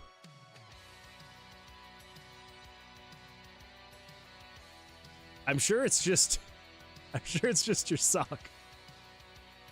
But I don't know what that is. I'm sure it's just a sock. I'm sure that's your leg and your sock. It just looks a little funky. But anyway, yeah, those are fantastic. I like those. That is really cool. I can't believe that I missed these. I cannot believe that I missed these. Oh my. Oh, we got a closer up here. Oh, oh, we got the little doggy with the little doggy bowl. Got the dude taking the pictures. Oh, we got Minecraft. Okay, these are really cool. I like this. I like this a lot. I'm jealous. I am jealous. It's absolutely fantastic. Just gonna really quickly say, I'm jealous. Ooh, oh my gosh. All right. I think that's where we were supposed to be getting to. Okay. Okay. All right. So now we're over here. Okay. So, dice by P. Calx glass treatment looks nice. That does look pretty nice. I do like that. I do like that. We got ourselves a tails, a tails, a tails, and a heads and a heads. Seems like tails won it. Seems like tails won it. Let's see here. This is the pencil. Ooh, okay. Wait. Yeah, the pencil. So it's the Stadler Mars Micro. That is a good looking pencil. I do like that. It's supposed to be for technical drawing. Ooh. Ooh. Definitely nicer than anything that I have ever had. And here's the eraser stick. Ooh. I don't know if I ever had an eraser stick. But now I feel like I need one in my life. Trying to see if there's like So wait, what's the brand of the eraser? Is the eraser also a very expensive, cool eraser? Or is it just an eraser?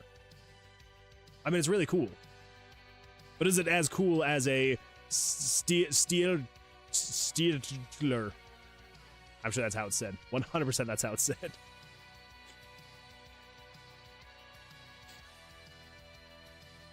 Let's see. Mather says, Moonwood. Hi. Hello, Mathra. That is janky. That was very janky. It was way more janky than I was expecting. I'm glad that I eventually got it to work, though. He's in the zone. I let him be. This does not happen too often. Yeah, it's not very often that I get in the zone, and when I do, I tend to accidentally forget to read chat and get caught up on stuff. I forgot. No worries at all. All right. Well, I know that Cameron, you had a stretch, so let's do a quick stretch here. Oh, this is gonna feel really good. Here we go. To the left. To the right. Oh. Let me unlock my chair. Bring it back. Oh. Oh, that felt good. There we go. The lock on this chair is very far back. I have to reach like way back there to unlock the chair. Thank you. I appreciate that stretch. Ooh, Moon, look at my other message above. It is big. Oh, Moon here is... Wait. Moon, here's a question for you. Since you are somewhat worried about balance, why not make it so Blackjack is anytime you have 21, either on first draw or after drawing, it would allow you to crit more reliably. That is true. That is true. I have thought about that. I have thought about potentially, and maybe... So... It is funny you mention that, because I have thought about that, and actually I thought about calling it like the Dirty Blackjack or something like that, making it more like lore appropriate. But I have thought about doing that before, where it's like, even if you don't get a 21 on the first time, maybe you could get, yeah, what would be considered like a Dirty Blackjack or something, where it's like, so long as you get 21, you get some kind of something that's a positive. So I have thought about it. I want to think about it a little bit more of like exactly how I'm going to implement it and how, yeah, like what exactly I'm going to do with it. But I have thought about that, and so I'm glad that you have as well. And that means that like I'm not in my own head thinking about, you know, random terrible things. So yeah, so I very well may add something like that, so that there is more of a chance of, even if you do miss the actual blackjack, then you can still potentially draw up to 21 to get your actual blackjack. So that is a thought. That is a thought that I have had.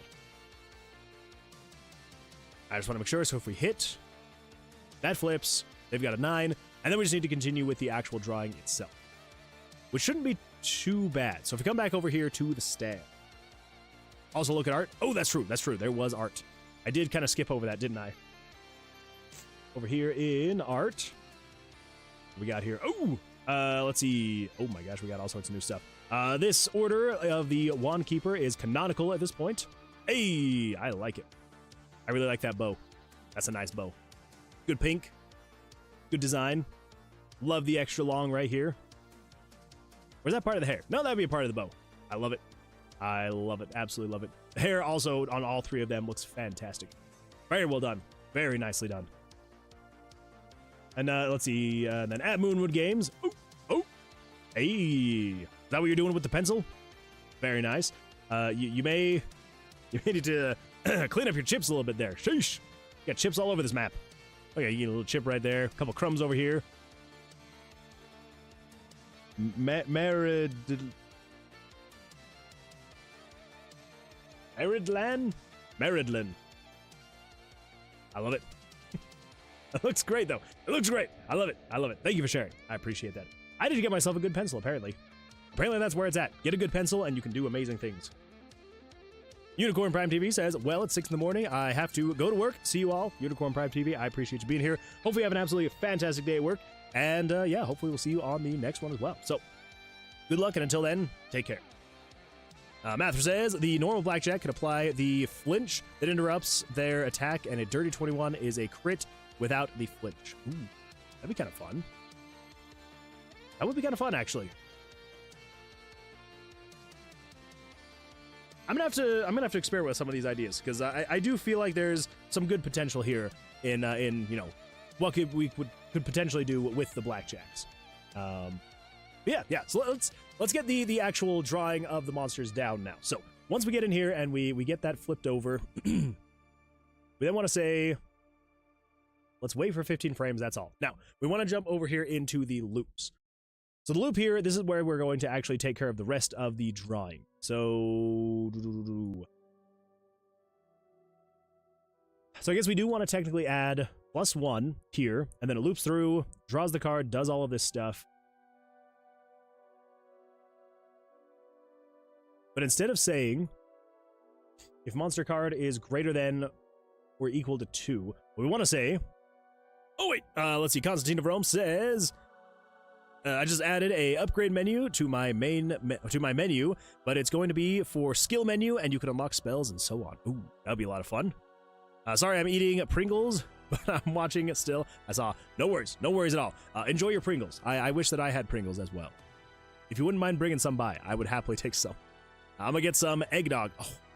Oh, we've got some eggnog up in the fridge, and you have got me very tempted to run up there and get some. That sounds really good right now. But I don't need it. I'll save it for later when it's not, 10 o'clock at night. Okay, so instead of saying if you are greater than or equal to 2, because this is basically stopping the monster from drawing once they've drawn their first 2 cards. It's also kind of the same thing that we have for the player, which is basically if you've drawn more than your first 2 cards, it draws your 2 cards and stops, and then it draws 1 more, stops, 1 more, stop. So instead of saying that, we're going to say if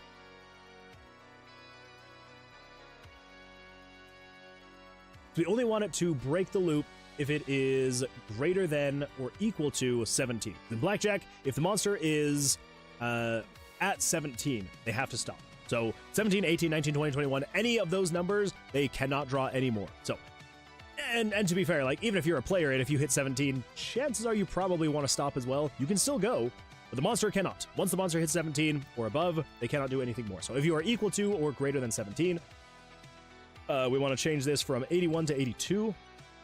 82 is the monster total card value. So as long as you are greater than that, then we will break this loop. If not, though, it should then draw another card. Else, wait for 5 frames.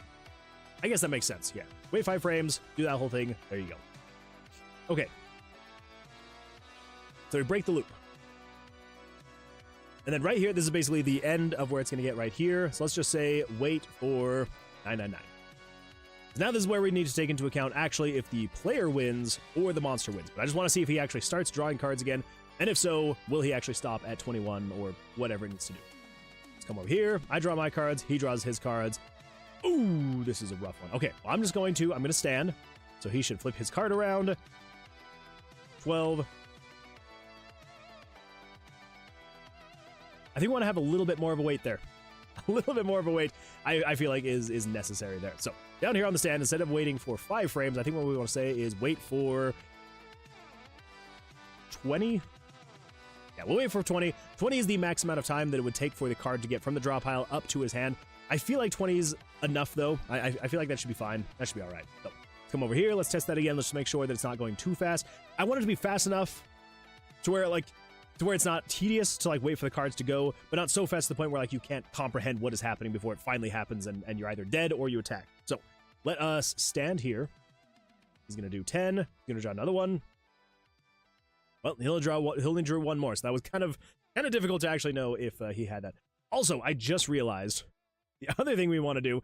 We actually want to have two conditions here. So we want to say if 82 is greater than or equal to 17. So we want to say if game variables dot value 82 is greater than or equal to 17, or if game variables dot value if 82 is greater than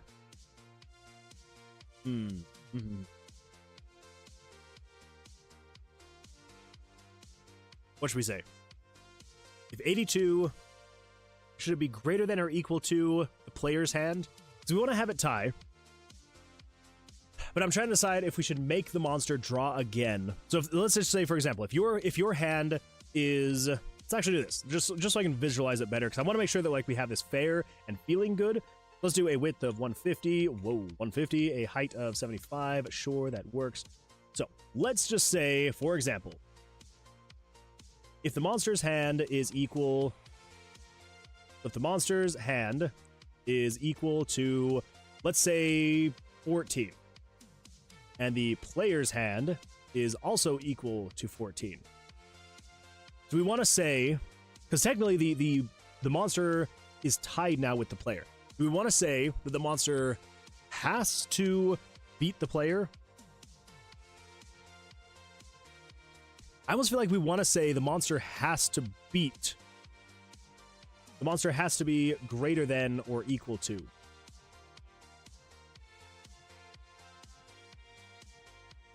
I'm trying to decide what's going to feel best and feel fair. Let's say, for example, if the player, if their hand, well, no, that wouldn't make any sense.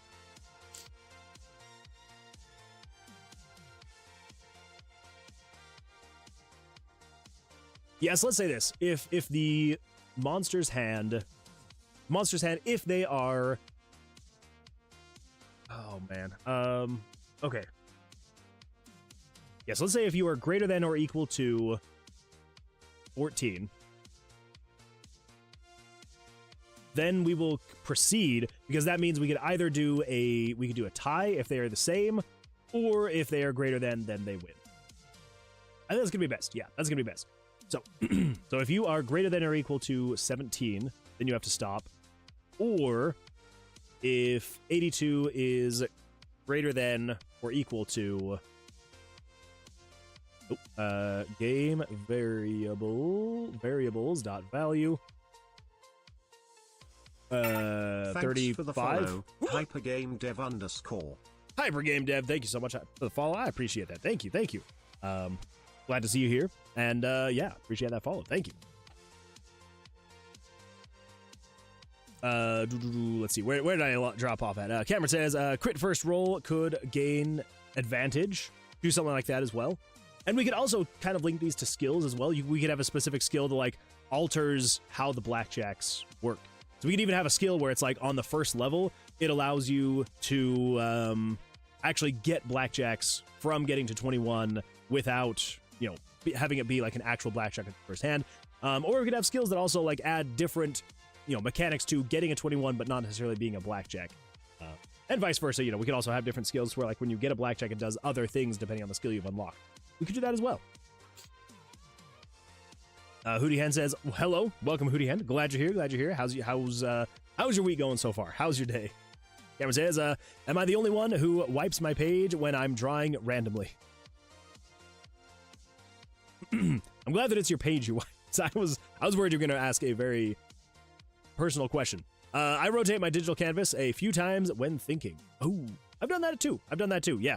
Just kind of like as you're like either looking for inspiration, trying to think things through, and you just kind of start flipping it. I do that as well. We got a thumbs up from HyperGameDev. Thank you. I appreciate that. We got some bread. From Hootie Hen.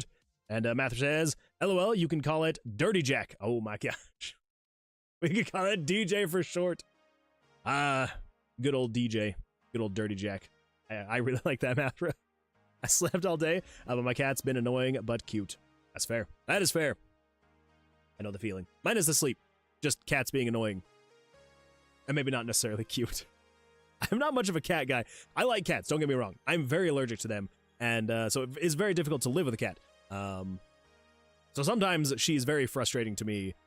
But also, she is pretty cute. She is a pretty cute cat.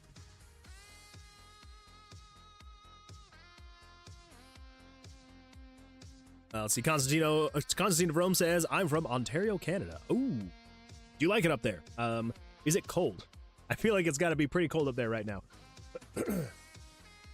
It's cold here, but not snowy yet, which kind of sucks. It's usually very snowy here by now in this time of year, and it's just not. It's just not right now, which, yeah, is not fun. Mather says, me too, Ontario, Canada. Wait, what? We've got 2 Ontario, Canada-ites here? That's crazy. What if you both live, like, 5 minutes from each other? That'd be crazy. Be crazy! I actually have no idea how big Ontario, Canada is. How big is Ontario, Canada? 1 million square kilometers. That's pretty big. That's pretty big. Ontario is huge. Thanks, Google AI. Canada's second largest province by area. Okay, so that would be even crazier if you both lived like 5 minutes away from each other. Good times. Good times. Yeah, it's cold. I believe it. I believe it. Ontario is like a state moon. I knew that. I actually, okay. For a second, I was like, wait, is Ontario a city or a province? I couldn't remember. So I did have to Google it. And then I was like, okay, yes, it is a province. So wait, are you both big fans of Bob and Dave McKenzie? Bob and Doug? Crap, what's their names? It's Bob and Doug McKenzie, right? Yeah. Bob and Doug McKenzie. You guys big fans of Bob and Doug McKenzie? Province, mind you. Yeah, that was my bad. I went ice skating last weekend for the second time, and it was on real ice. It was fun. That does sound like a good time. I am terrible at ice skating, but I do still enjoy it anytime I go. Also, how dare you be allergic to an animal? I know. I'm the worst. I'm the worst. Do you remember how many cats I have? Isn't it like a dozen or something like that? I feel like it's a dozen. Maybe more. I did say like a state. That's true. You did say like a state. All these Christmas ads have been making me want to play The Sims 3 for some reason. Good game. It's a fantastic game. All right. Well, let's see here. Okay. So if you are greater than or equal to 17, or if you are equal to the, not 335, just 35. 35 is the player's draw hand, right? 35 is the card total value. Yes. Okay. So if you're either of those things, then we want to break the loop. Yes. Break the loop. If not, wait for 20 frames, draw another card. Because it's either one of those things, then we go in and do the other thing. So, now, once it breaks the loop, we then want to come in here and check and see... let's see, what's the first condition we're going to do? We're going to say... Let's do if you are the same as the player first. So, conditional branch... If 82 is equal to 35. Go. Just gonna say comment tie. Yeah, so if the player and the monster draw the same value,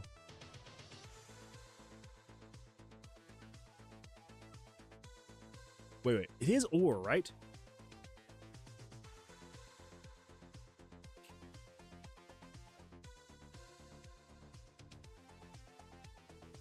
We need a third condition. Because in condition number 1, if 82 is greater than or equal to 17, that means if you go at or above 17, the monster will stop drawing. This is exactly what we need to do. The dealer does not draw past 17. And then we say, or if 82 is greater than or equal to 35. Wait, nope, that's fine. Never mind. That is, that's the other condition I was thinking. For some reason, I was thinking I set that to equal or just greater than. Greater than or equal to. Ooh, okay. We've got tie. that is the tie. If monster total card value is greater than the player's cards, then we're just going to say monster wins. And then we're going to say if... I guess we don't technically need... Then we're just going to have a conditional branch. So if it is greater than the card's total value, then the monster wins. If not, then this is the player wins. I don't know why I typed wins again, but there we go. If the monster wins, then all we need to do is... we already have this here, right? Player bust. This should just be... Yeah, so we should basically just be able to turn on player bust. Yeah. Cool, so if the monster wins, we can just say control switches, turn on player bust. And then in here, we can just, by default, just turn off stand. And that way it doesn't really matter, like, whether you've stood or whatever it is, it'll just always turn it off. So yeah, turn off stand on player bust, and then in here on stand, if the monster wins, turn on player bust. Yeah. There we go. So, we should now have step 1 of the monster being able to fight. Which is basically, if we come in here, okay, come in here, we're at 16, let's see if... Ooh, that's not a good sign. Well, let's stand anyway. Let's just see what happens. So 16, he's got 13. Okay. My assumption is it's this guy. We're saying open, close, open, close, open, close. We do not need that last parenthesis. That is not anything that we needed. That was just from copying and pasting. Good old times. Let's see, Jesse says, going to head out for the night. Take it easy, Moon Man and Space Crew. Jesse, I appreciate you being here. I apologize if it looks like you're a little bit further down in the chat. So if you're still here, thank you so much for being here. I appreciate it. Hopefully you have an absolutely fantastic rest of your evening. And yeah, we'll see you on the next one. I hope on Thursday, because it's Tuesday. I had to think about that for a second, what day it actually was. Okay, so I've got a 13. If I stand on a 13, we should be good here. So he's got a 21. Okay. He had a what now? He had a what now? That doesn't make any sense. Hold up. Hold up. Can I... Let me rewind. Let me rewind the stream. Because he had an 8. Okay, hold up. I'm an 8 plus a king.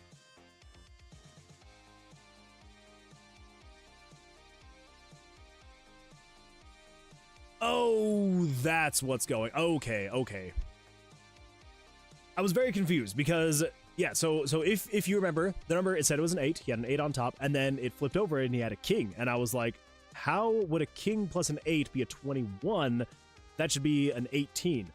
But it's because I did not take into account if you have a face card, which is basically a jack, queen, or a king, it was not reverting that value. And so basically the value became... it was still 13. So it's 13 plus 8, which would be 21. That is why it freaked out like that. So that is a bit of a problem. We need to make sure that that doesn't happen. So where do we need to have that? We're gonna flip the card here. Okay, so this is setting the value. Oh. Okay. So it says the value here, but then basically what we need to do is down here, we now need to say, then come up here. Nope, that's move picture. We need to do it after the variable. So 82, 82, 12, 15. Okay. What we want to say is if data system variable 1140. So 1140 would be the number that the player has drawn. Cameron says, I'm keeping with my score. I will wait 15 minutes, then head off. I like it. I like it. 22-15. Oh, it's getting pretty late there for you. Okay. Let's see. Anyway, Moon, I need to get back to watching something I was watching before I joined stream. If you are still going by the time I am done, I shall return. Mathra, I appreciate you being here. I apologize that I went so long without responding. After all, today he is ignoring us so much more than usual. I know, I'm trying to get work done. I'm so sorry. But hey, hopefully we'll have some good progress the next time you're here. So I appreciate you being here, though, Mathra. Hope you have an absolutely fantastic rest of your evening. And if you do make it back, it'd be absolutely fantastic. But if not, no worries at all. Because again, we're gonna see how long I can actually last. I can feel my sinuses kind of acting up. Not fun. No, that's how long I'll wait. Wait, how long you'll wait for what? In keeping with my score, I will wait 15 minutes, then head off. Right. So you're going to wait until 22:30. Is that what you're meaning? I think that's what you're meaning. I hope that's what you're meaning, because that's how I'm interpreting it. I may be way off.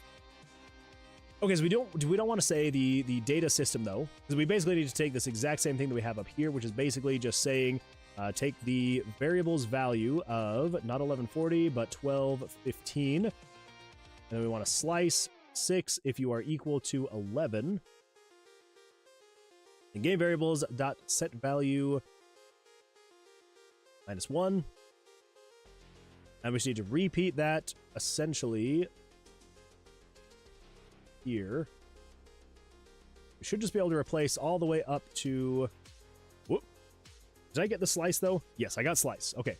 We need to basically just take you over to slice, over to there. And then here, over to there. Paste. Okay, so if you are equal to either 11, 12, or 13, then subtracted by either 1, 2, or... Okay, that should be better. Now let's give that a shot and see what happens. Fingers crossed it's nothing too bad. Okay. He's got... Oh, boy, this is going to go well. Okay, let's stand on a 15. Let's see what happens. So he's got a 10. He's got an 18 now. Why? Why would you have drawn again?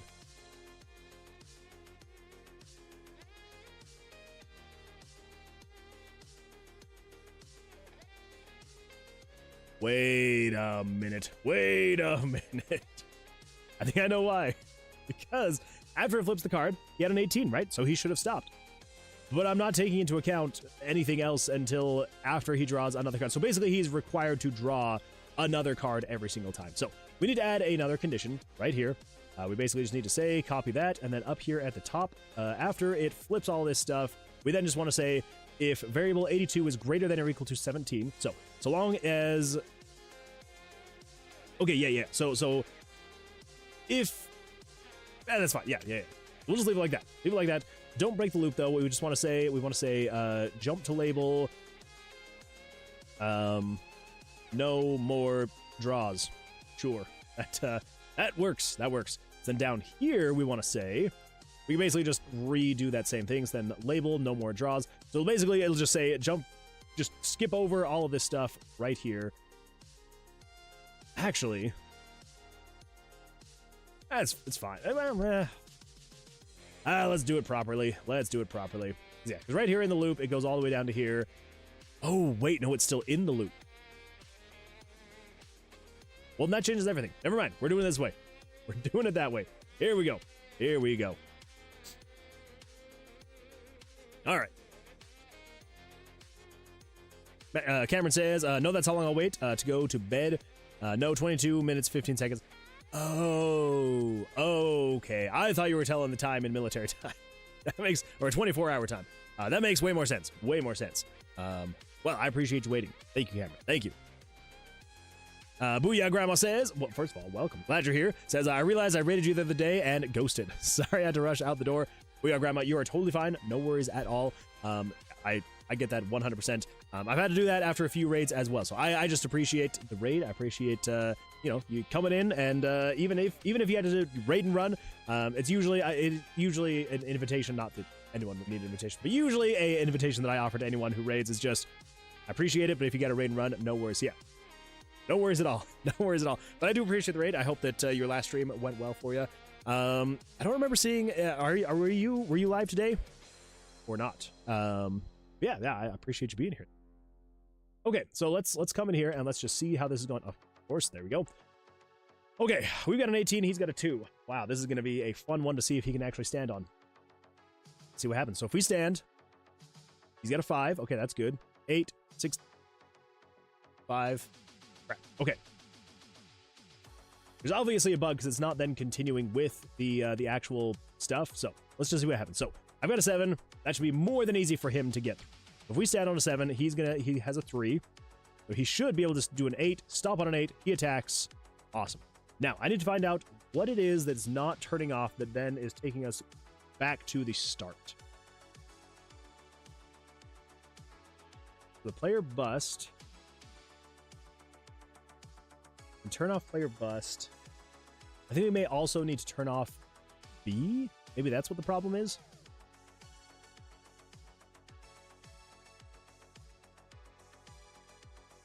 I don't know. Self-switch, let's just turn off B for now. And let's see what happens.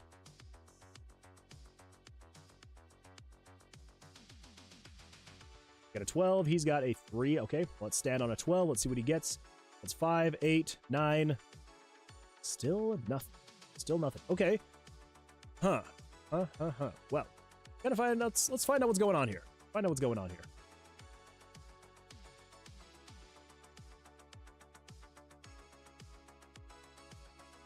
I apologize. Okay.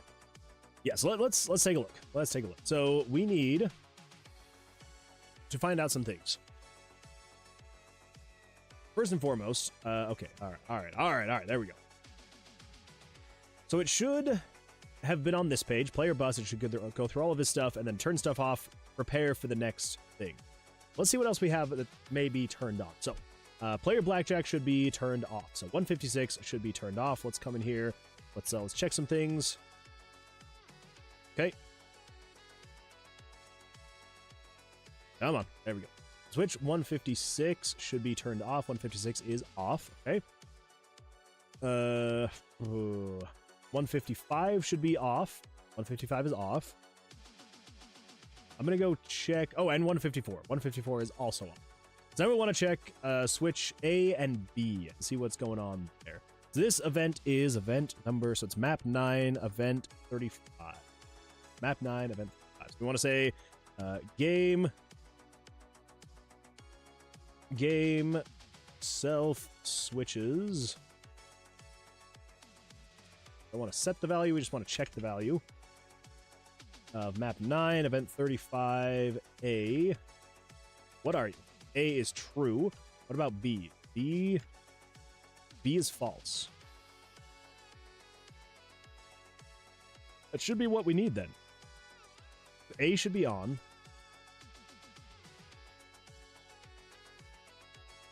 Oh. Well, that's not what we want, because B should actually be turned on, because we want it to like automatically draw new cards again. So if we say set the value of 935B, and we want to set you to equal true, not truer, just true, invalid reference. Game self switches dot value set value. Oh wait, yeah, that's that's my bad. We need to do that. There we go. Okay, so B is now true. So if B is now true, will it automatically go? Hey, there we go. Okay, so we don't want to turn off B. So where is turning off B? So in here, down here to the bottom. Okay, so we're not doing anything else there. What about player bust? I mean, B is being turned off here, but I feel like I added that later. Maybe I didn't? Not that I was, though. Let's find out. Let's find out what happens.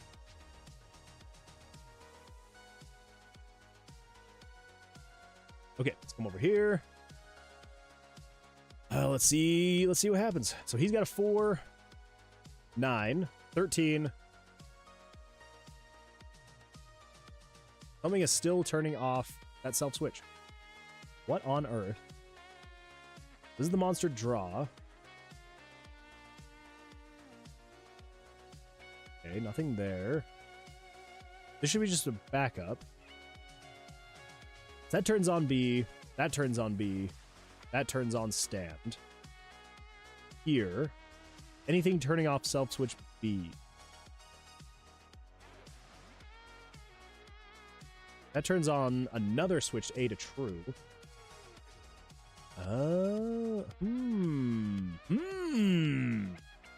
Okay, so maybe instead of in here, instead, telling it to turn off B. So player bust just does that. So what if we instead say control self-switches turn on B? We do want B to turn off when it's drawing cards because that like stops it from cycling through again and again and again. But if we then turn it on later, then we should be able to stand. So I'm at a 12, he's at a 20, I bust, I get new cards, he gets new cards, I stand on an 11, he's got a 5, a 15. Sweet. Looks like it is cycling through just fine. So I've got a 20 though. Oh, I'm standing on a 20. I am standing on a 20. He's got a 12, a 22.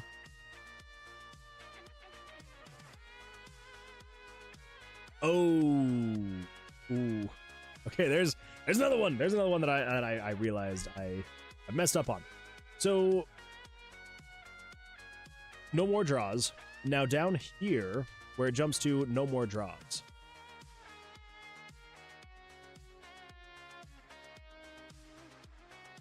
We need one more condition here.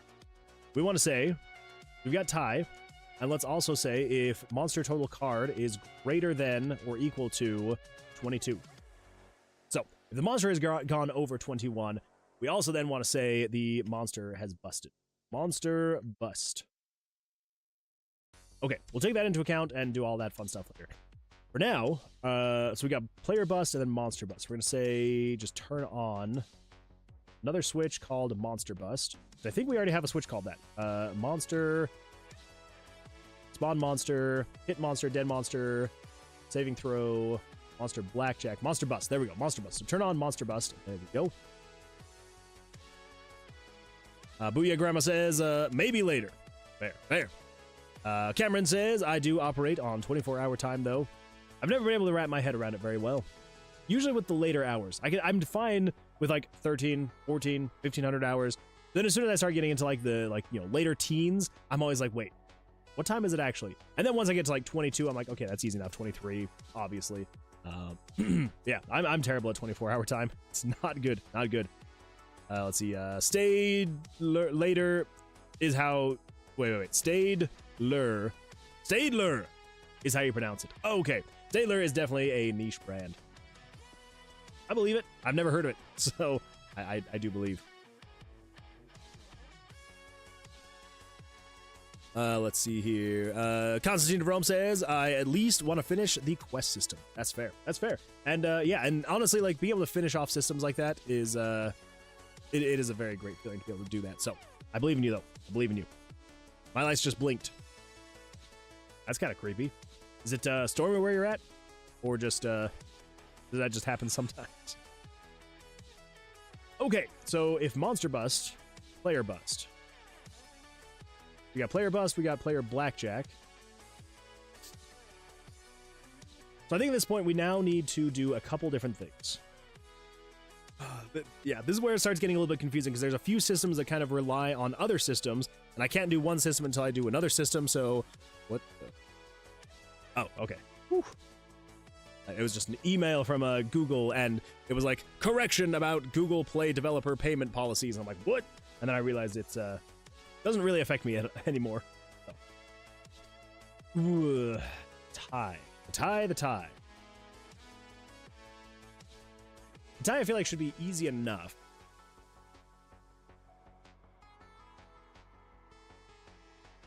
For the most part, it's over here. Saving no, not the saving throw. It's the player damage, room to core animation. Where is it? That's a trap puzzle. So trap puzzle 4, 3, 2, 1. Puzzle timer. Saving throw. But it's not the saving throw. It was is it just another page in the this one?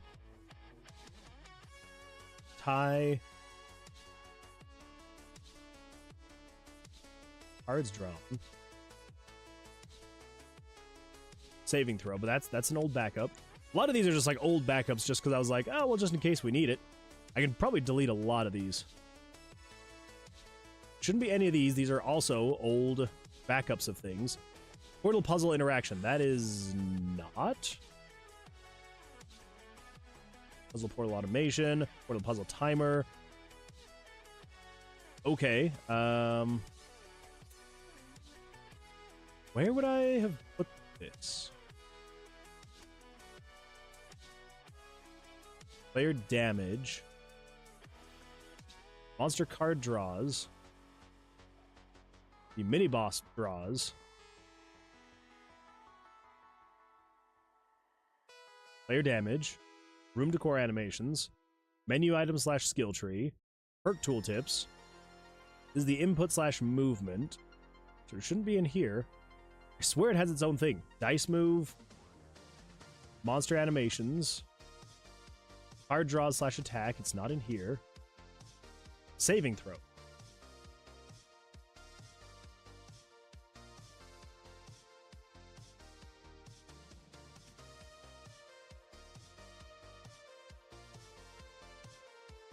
I don't know for the life of me remember where this thing is.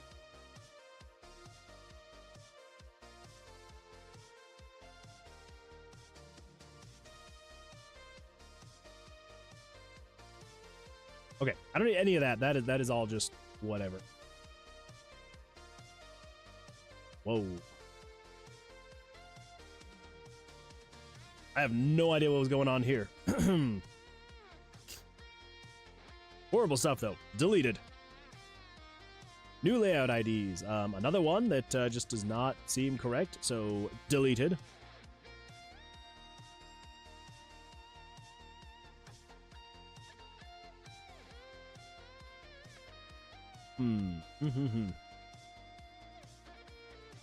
Saving throw monster.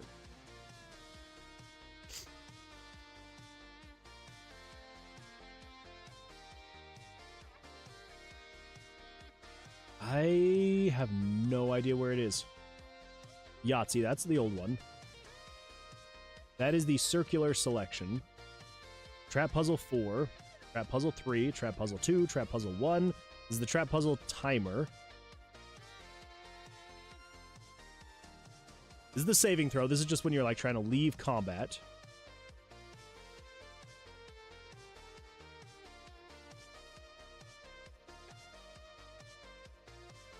Portal puzzle timer. Portal puzzle automation. Okay, so this is all the portal puzzle stuff, which we do need to keep those. You are new card system. Oh, this was new card system. It's like I kind of want to hold on to that because it was like working really well. It just doesn't fit the game. Okay, so saving throw, random roll. Rolling dice. Okay, we can probably get rid of that one. Mini boss card draws. This is another one that it's like, it's just, don't need any of that. Event 16. Just backup of something. I don't know. Deleted. Skip saving throw animation. Okay. Delete that. Excuse me. Saving throw. Okay.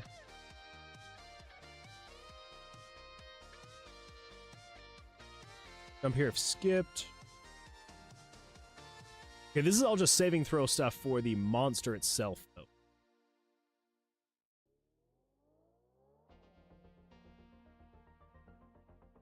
So where the crap would I put that? What? Oh my goodness, I've been inverted. Actually, oh my gosh. I kind of want to get an orange shirt now. That, doesn't look half bad. I should get an orange shirt, shouldn't I? Make it all, glowy. Even more fun. Maybe it was my bathroom light going out. Oh, could have been that. Nova PG&E isn't the best at keeping power sometimes. I feel like a lot of power supply companies don't, and it's like, that is your whole job, and yet you're bad at it. I don't know. Okay, that's the dice move. It wouldn't be a part of the Tomb Master, would it? That's all just dialogue. Perk tooltips. Okay, that's all that. The menu items and skill tree, that's just the entire skill tree. Room decor animations, that's just animating anything that's on the walls, like torches and things like that. The player damage, this is just the player getting hurt. Monster card draws, this is literally just it drawing cards for the monsters. This is all the mini-boss stuff, so it's not going to be in there. This is just the movement. This is the dice movements. This is you actually like picking up and dropping your dice. The monster animation, this is just animating the monster up and down, or, you know, killing the monster. Card draws / attack, this is you drawing your cards. All this fun stuff. Card 1, card 2, 3, 4, 5, 6, 7, 8, 9, 10, 11, 12. Oh, so 11. Soft hand. Bus, player being damaged. There should be a place called like tie or something, right? Double draw. Picked up item. C. Tie. Oh. There it is. Oh my gosh. That took so long to find. I thought it was in an event all of its own, and apparently it's in here. Cool. Cool, cool, cool. Okay, well then, that means what we should be able to do is over here. If you stand, if we tie, let me just say control switches turn on, tie. And then I think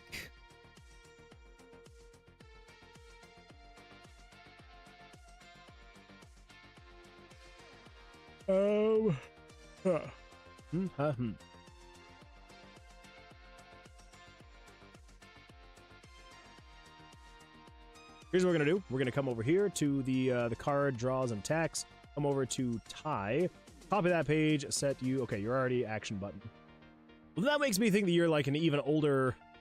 Oh, I set all that to action already. Okay, never mind. Never mind. We're fine. We're fine. Okay, so let's paste this in here. So we've got tie in here. You're going to be parallel process. So this does its whole thing. It does the whole dice roll fun stuff. I did just realize, though, this is going to look very janky because of the image layers. That kind of sucks.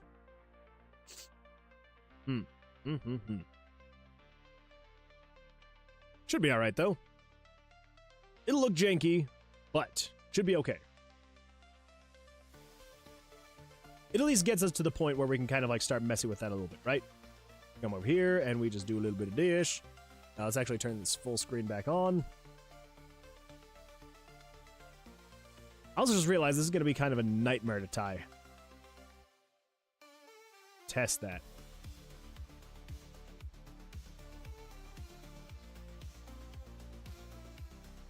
What if we say this? What if I stand? No, I've got to hit 23, 14, 24, 7. Okay, 18. We're going to stand on 18. If I stand, he's got a 17. If I change the variable really quickly to an 18, I think we can make it, we can artificially make it tie. If we set you to an 18, we should be able to see the tie. Crap. Can I read property X of null? Huh?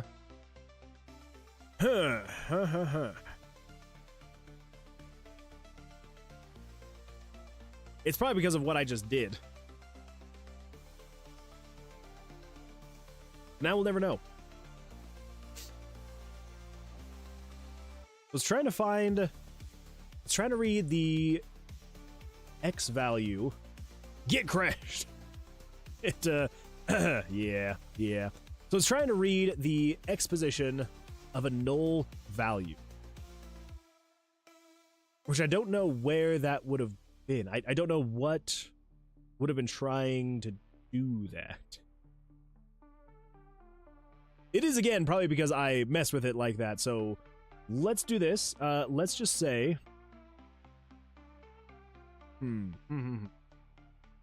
No. I don't know. I feel like if I don't do that, we should be fine. So I've got a 12, 16, stand on a 16. He's got an 8, an 11, a 21. I lose. Okay, fair enough. 6, 16. We're going to stand on a 16. 19, of course. Got a soft 13. Okay. Oh, there we go. All right, we're stand on a 21. 15, 24. He still attacked me, though, which is not what should be happening. We're going to worry about the tie later. For now, what the freak is happening down here? So tie does that. If the 82, turn on monster bust.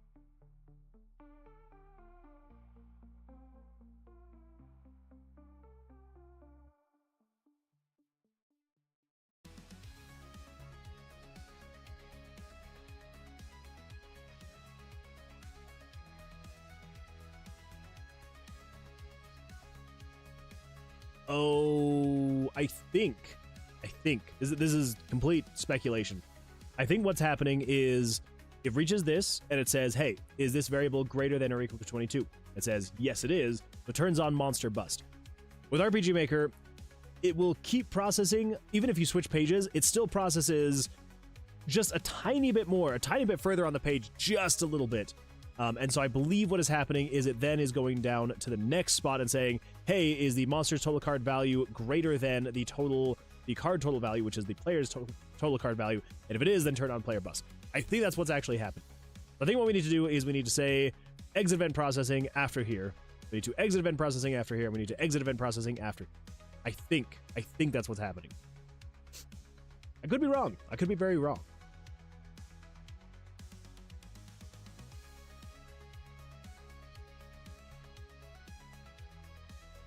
So I think we can use probably the same code that whatever monster bus is going to be used for player wins. Pretty sure. I think so. That's the player bust. This is the player blackjack. This is tie. I think what we can do is we can grab...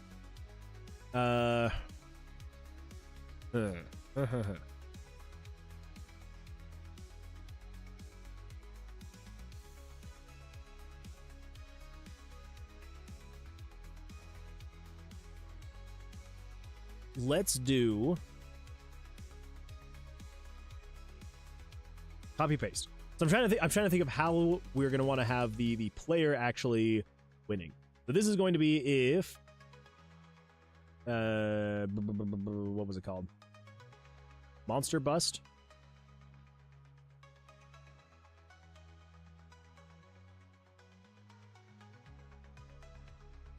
Monster hit, dead monster, saving throw, monster bust. If monster bust is on, we want to go here. Yeah.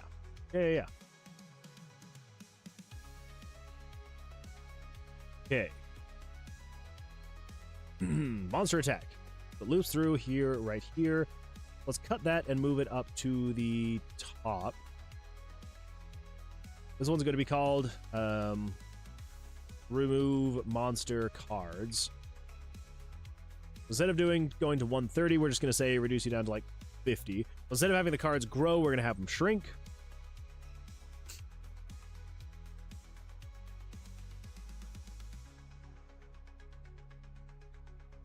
And then we're going based off of 81.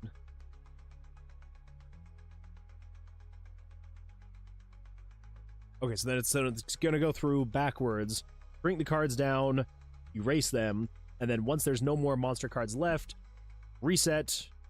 Oh, no.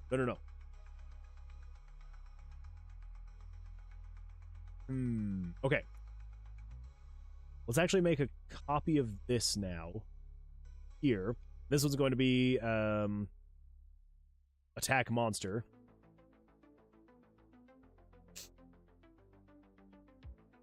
And for simplicity's sake, what we're going to do cards to move equals cards drawn. I don't know if we necessarily need that.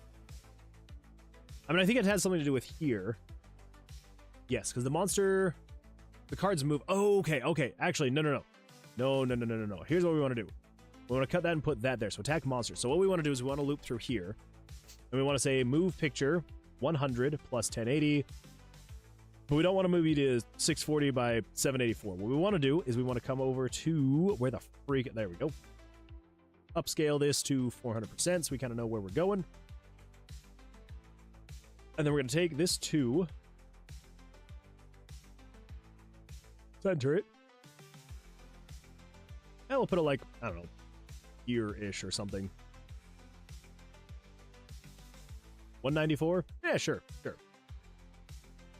194. I'm going to shrink you down to like 60? 70? Go 70.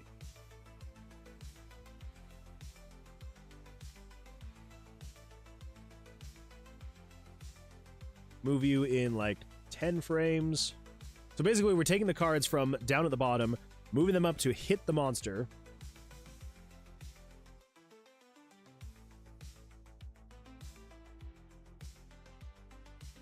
Yeah.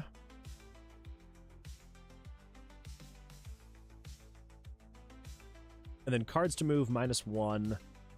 We're going to wait for the full 10 frames. It's going to be like one card after the other, no rapid fire or anything like that.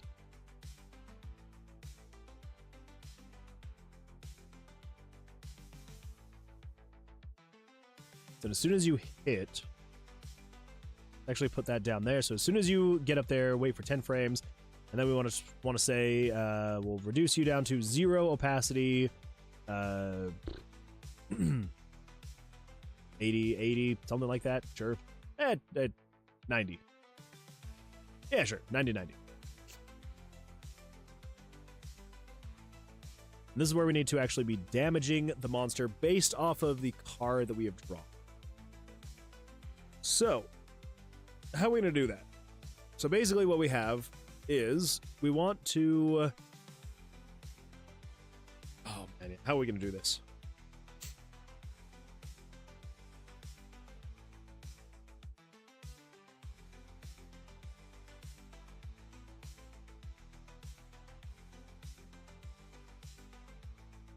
So we can't reduce this variable until we've done the damage. So I think what we can do is we can say, because all of the cards are going to contain, so it's going to say card 1 dash, card 2 dash, card 3 dash, card 4 dash. What we can do is we can say if it contains card 1, card 2, card 3, or card 4. Okay.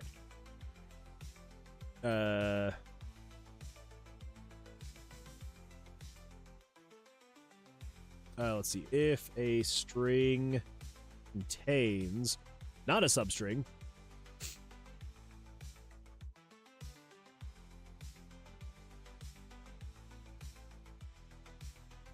okay, so it includes. Basically, what we want to do is we want to say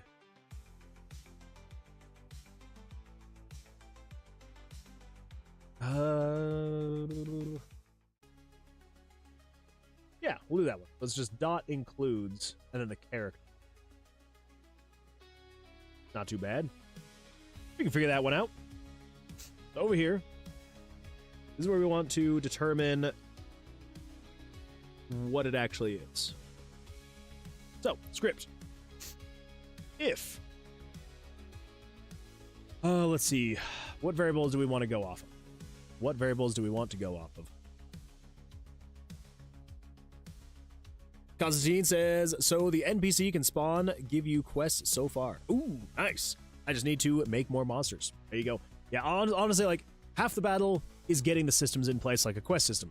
Half the battle is getting that quest system in place. The other half of the battle is actually filling it out, getting stuff in there, and making it worth having the system like that. I feel like that's where I'm going to be soon, is once I get stuff in, it's like, okay, now it's actually getting the stuff in there, making it, you know, more than just 1 or 2 quests, 1 or 2 monsters, and yeah, actually filling it out and making it seem like a real game. So, good luck with that. I'm sure that it's going to go great for you, though.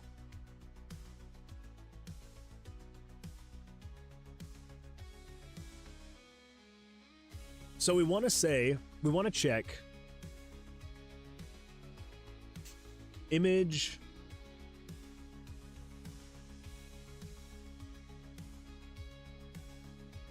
Yeah, so we want to say if game screen dot picture 100 plus game variables dot value 1080. That'll be image layer 101, 102, 103, 104, 105, except for it's going to be counting backwards. That's going to be image layer 111, 110, 109, 108, so on and so forth. So if image layer, let's just say, for example, 101.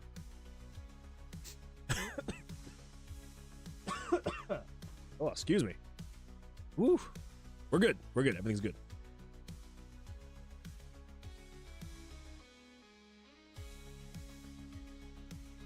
So we would do dot contains, and in the parentheses we would then put in quotations if it contains card dash 1. Yeah, I think that's right. Pretty sure that's right. Oh my goodness, I have been heliumized. Thank you, DB Tokyo. I appreciate that. It's always a good time. Always a good time. Okay, I think that I have this right. So it's if game screen dot picture 100 plus game variables dot value 1080 dot contains card dash 1. Then that means we would then say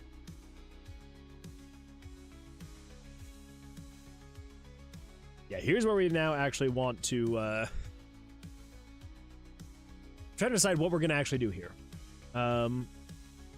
There's a couple things we could do. So I do want to keep track of the element that we're attacking with, plus the actual amount of damage that we are doing.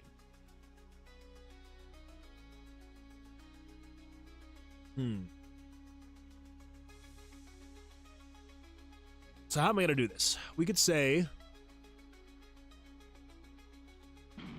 I mean, we already know that it's pyro damage based off of the fact that it contains card. Wait, no, it's just card 1, not card dash 1. Yeah, card 1, card 2, card 3. Okay, all right, never mind. So yeah, so if it contains card 1, that means we already know it's a pyro card. So we shouldn't have to do anything that crazy. I think at this point we can just say, we then want to say game variables dot set value. We want to set the value of variable, what do we do? The monster's health. Monster HP 67. So we want to say game variables dot set value of 67 to equal game variables dot value 67 minus game variables dot value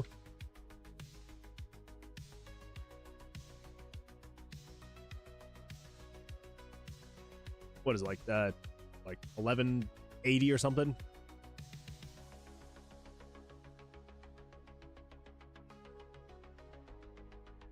Spell slot 1 damage is 1061.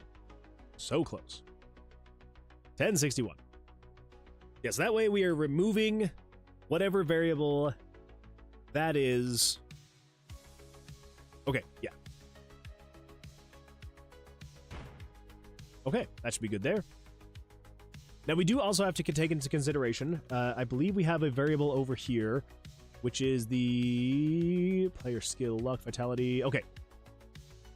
We have vitality, dexterity, wisdom, luck, pyro.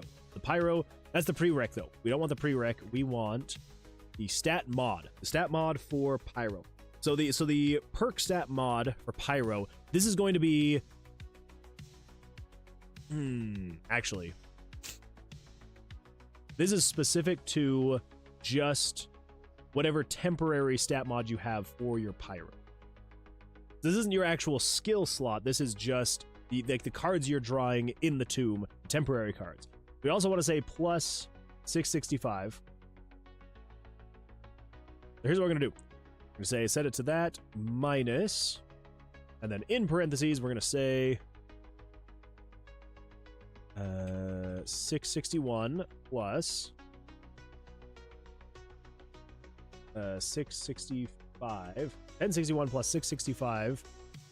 And then we also probably want to say, the problem is I don't remember which one, because we have all these different skills. We have player skill, vitality, 1, 2, 3, 4, 5, 6, 7, dexterity, 1, 2, 3, 4, 5, 6, 7. And the reason why we have them called that is because we do not have the exact, because none of this is technically set in stone.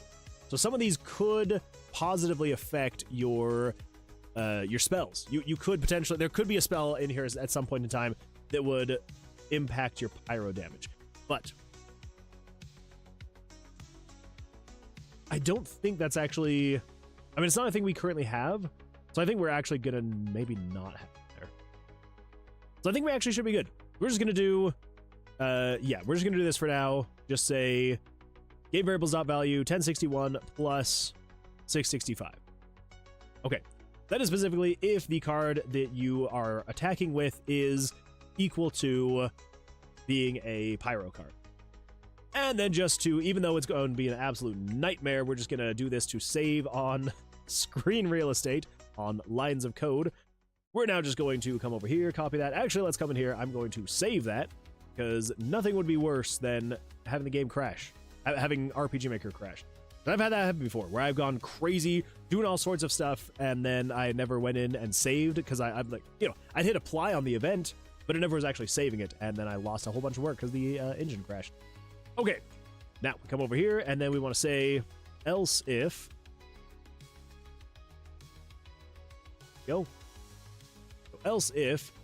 So if game screen picture you contain 2. You don't save every second? I know, it's crazy. The one thing that I do wish you could do in RPG Maker was save without having to close out of the event, because it is really frustrating. Because the way that RPG Maker MV works, they fixed this in MZ, but the way that MV works, you have to close the event, right? So if I have this window open, you have to close out of these windows before you can then go and click save, obviously. But when I close all of this, it will then default back to page 1 all the way at the top. So I can't easily get back to where I was working. RPG Maker MZ, they did remedy this. If you close an event and then come back to it later, it actually remembers where you were, which can be kind of frustrating, but also is kind of nice. If you're, you know, doing that where like you're working on stuff, you've done a lot of work, then you close out of the event, save it, and then you want to come back, it is much easier. Constantine de Rome says, so is your game just a bunch of moving pictures? I mean, I feel like that's basically what everybody's games are, right? Just a bunch of moving pictures. But yes, 100%. It is basically just a whole bunch of moving pictures. That's a good majority of what the game is. There's like a couple extra things here and there. Yeah, for the majority, it is just a bunch of pictures on the screen. I mean, you can see my images folder is absolutely massive. We're up to 694 images now. Not all of these are currently being used. There's a lot that I'll be taking out later, but yeah, it's a lot. There's a lot of images. Yeah, that's basically what it is. Okay, so if the card you are then using to attack contains card 2, that means it is a geo card. So we're going to say set variable 67 to equal 67 minus 1062, because that's the geo spell, and then 666 is the geo modifier. And then coming back over here, so then else if the card you're dealing with is equal to, contains card 3, that means it is a hydro card. You're going to equal 67 minus 1063 plus 667. And then last but not least,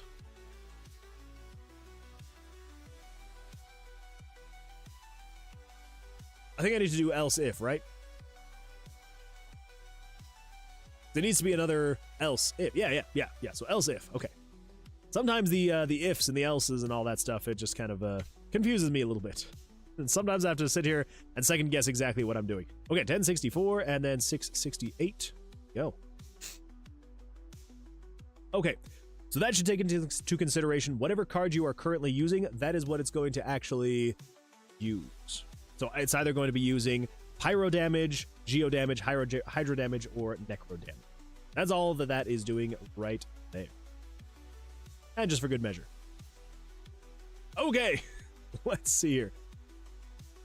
I'm gonna add a comment though, just so let's do it here. Do elemental damage.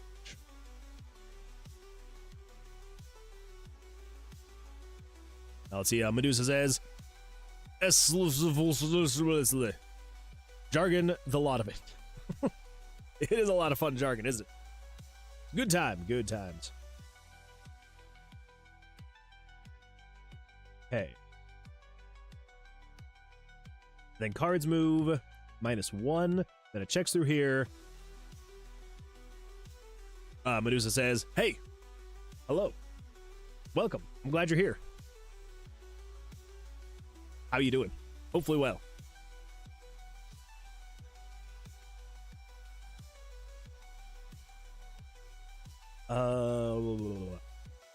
Do elemental damage. Well, you said hey. I was replying, I think. Oh, I probably did. But I'm doing well. Good. Glad. I'm glad to hear it. Always makes me happy to hear. Then once it is now taking care of the rest of the cards, turn off double down. So that gets rid of all the monster cards. Should get rid of them in basically an instant. And this is going to attack the monster. So I don't think we'll need this stuff anymore.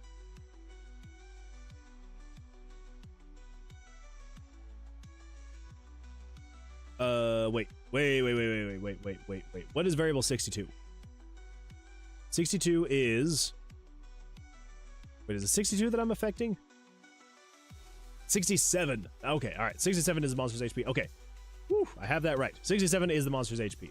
So I think I can get rid of this one, because this is just doing more, moving of cards, attacking the player. Okay, that should be fine.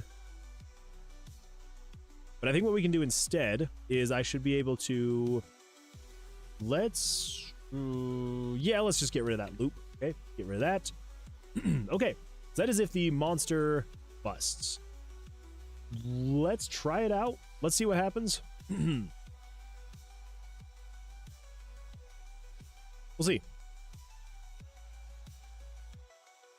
Let's see. Medusa says, very cool looking editor. IDE. I know it's Game Maker. It's cool. IDE. They have. Oh, you said RPG Maker. Yes. Yeah. It's RPG Maker. Not Game Maker. Yeah. And honestly, like I do like the way they have the engine laid out. But it's not the best in the world. But it gets the job done. But yeah, it's good times. Good times. Okay, so I need to make the monster bust. So I need to make sure that my hand is high enough to where they have to draw again. That is not helpful. That is very helpful. All right, 21's about as helpful as you can get. Okay, so let's stand on 21. Now they should have to bust, which should allow me to deal damage to them. So this should do 4 damage. So he should go from 6 down to 2. Let's see what happens. So he flips. He's got a 14.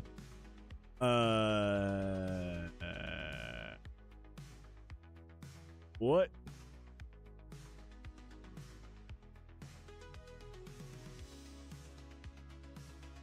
Okay, well, it started on some things. Let's see here. Getting the job done is like the most important aspect. I mean, it's true. Good point. It's a good point. Divas Oatmeal said, did you change the gameplay again? Maybe. Yeah. We're going back to our roots, Divas Oatmeal. We're going back to our roots. I guess, wait, did you? I guess, yeah, have you, I guess you haven't been here this week, have you? I'm trying to think if you've been here for the past 2 streams. Yeah. So anyway, I did some reflecting over the weekend, last weekend. Did some digging, did some thinking, and I realized, I was like, you know what? Maybe this is straying a little bit too far from, like, actual blackjack and being able to consider it blackjack. I absolutely loved the way, like, the mechanics of what I was creating, so I haven't erased it. I'm keeping that because I want to put it in the game somewhere, and or use it for another game. But I was like, you know what? I feel like we need to go back to the actual basics of blackjack. It's like, yeah, maybe this idea that I had, while I loved it, I absolutely loved it, I do feel like it was maybe just a little bit too far off from what blackjack actually is, and at that point I was like, could I really even call it a blackjack game anymore? So yeah, so I did go back, I redesigned the whole UI, and then yeah, basically decided, instead of trying to reinvent blackjack, the idea was, I'm like, what if I just make sure that all of the mechanics are actually in there? So, kind of like how it was before, you're playing blackjack, but the monsters are playing actual blackjack against you, so you're no longer seeing both the cards. And then the way that we're going to mix it up is the mini bosses are going to have their own special mechanics. So, just different ways to like mix stuff up and hopefully make it a little bit more interesting. But then I also was like, okay, well, now we also need to add things like doubling down. Because Double Down was not in the previous, well, the two now previous systems ago. Double Down was not in there. Splits were not in there. So this system is going to have double downs. It's going to have splits. So you're going to have all of the functionality of actual blackjack. And hopefully that will actually make it more exciting and entertaining. I hope. So anyways, yeah, so we're kind of rebuilding it from the ground up because it was also extremely inefficient, like horridly inefficient. The way that I had built it. It was held together with duct tape and it was not good. It was not good. So I'm like, you know what? I'm going to rebuild it, make it more efficient, and yeah, then basically go off of that. So, yeah, so I am rebuilding it again, but once I do this, that's it. That's it. This is the last, like, new system that we're adding, that we're implementing, and then after this, it is just filling out systems and getting it to a point where it is playable. So this is the last one that I'm going to be going through and redoing from the ground up to make sure that it's up to date, up to code, up to whatever you want to say. Mostly because when I first built the blackjack system 6, 7, 8 months ago, I understood blackjack. I knew blackjack, but I didn't understand blackjack. And I was so deep in the weeds, I was like, well, I can't really change it because I've spent so long with this system. So anyway, so this should be much better, much more efficient, much hopefully more fun. We'll see what happens. So we are making progress, though. We're I would say probably a little bit more than halfway done with the system. I have most of the systems done, so obviously, you know, you can see the card draws are done. You can hit to take another card. You can bust. The monster can attack you. Right now, we're just working on you actually standing, and so, like, you know, so if the player stands, the monster actually being able to draw their cards, and then you either winning, losing, tying, getting a blackjack, all that fun stuff. Let's see. So will you tackle the issues you had before with being too random? Yes. So the one change that will kind of take it away from like actual classical blackjack is what I want to add is down here in this corner, which is currently empty. What I want to do here is I want to add a second pile, but instead of having it be like, you know, the discard pile, I want it to be a holding pile. So you'll be able to hold one card in this pile. So as you're drawing cards, like say for example, if I wasn't a fan of my hand right now, like if I'm like, oh, I don't want this 6 here, I will be able to click on this 6 and have it go into this holding pile, and it would then draw a new card to replace that. And then say, for example, if it draws another card and it's like, oh, this card is actually terrible, I could then click to then swap that new card out with the 6, and it would swap them back and forth. And yeah, so that way you can kind of like, it adds a little bit more freedom to how you're actually playing the game. So it's not 100% luck based. And then I also want to think of other ways to be able to make it so you can add more skill to it via, you know, the skill tree, the different perk cards and things like that. So that is currently what we're working on, looking at, like Tetris Hold. Yes. Yeah, like that. That's the hope anyway. We're going to see if it helps at all. I know that I kind of implemented this in the old system, but now it is fully fledged in here. You have an actual deck of cards. So this is 52 cards in here. It actually draws from the deck, and as it draws each card, there is no longer a GO3 in the deck. It could never draw another one of those again until it reshuffles the deck. So that way there can also be some card counting as well. So if you wanted to go into like actual like card counting and being like, okay, well, I have already, you know, if I've drawn a 3 and a 6 and they've got a 2, then and you can start kind of like figuring probabilities. So hopefully that will also help as well for anyone who wants to go into the extreme of, okay, well, I've already seen all these cards be drawn, so this card could only be this one thing, so it's gotta be. So anyway, yeah, so I'm hoping that will be enough to make it a little bit more exciting, fun. I hope. That's the fingers crossed. Let's see. He has a vision. I would like to think so anyway.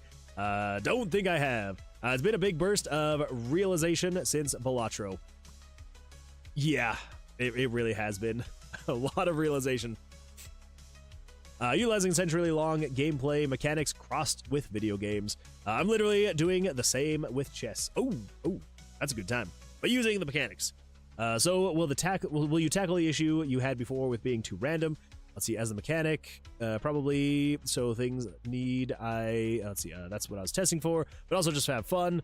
Yeah, true. And that's the biggest thing is make sure you're having fun. Whether it's, the game that I'm making, a game that you're making, so long as it is fun. That is like the ultimate goal in making a game, is because if it's not fun to play, what's the point? So yeah, that's the hope with these changes anyways, to hopefully keep it fun. It's like Tetris Hold. Let's see, you have a discrete set of strats. Yep. The hold will be a great change. Can you even have items that play with it if you're holding a 3+1 damage?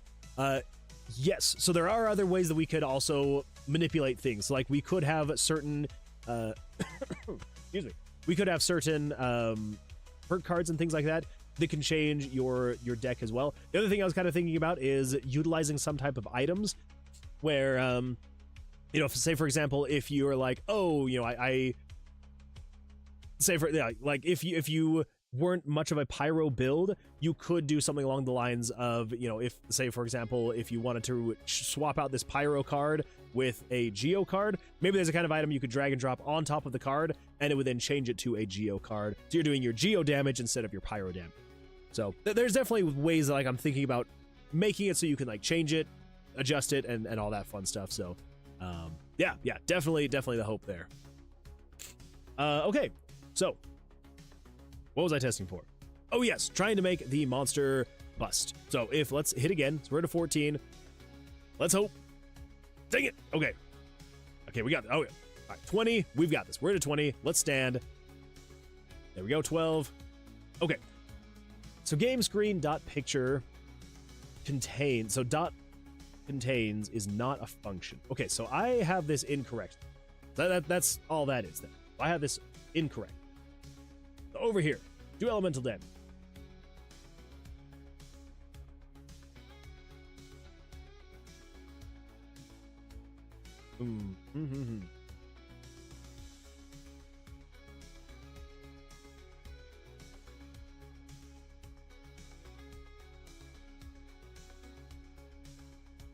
So we're saying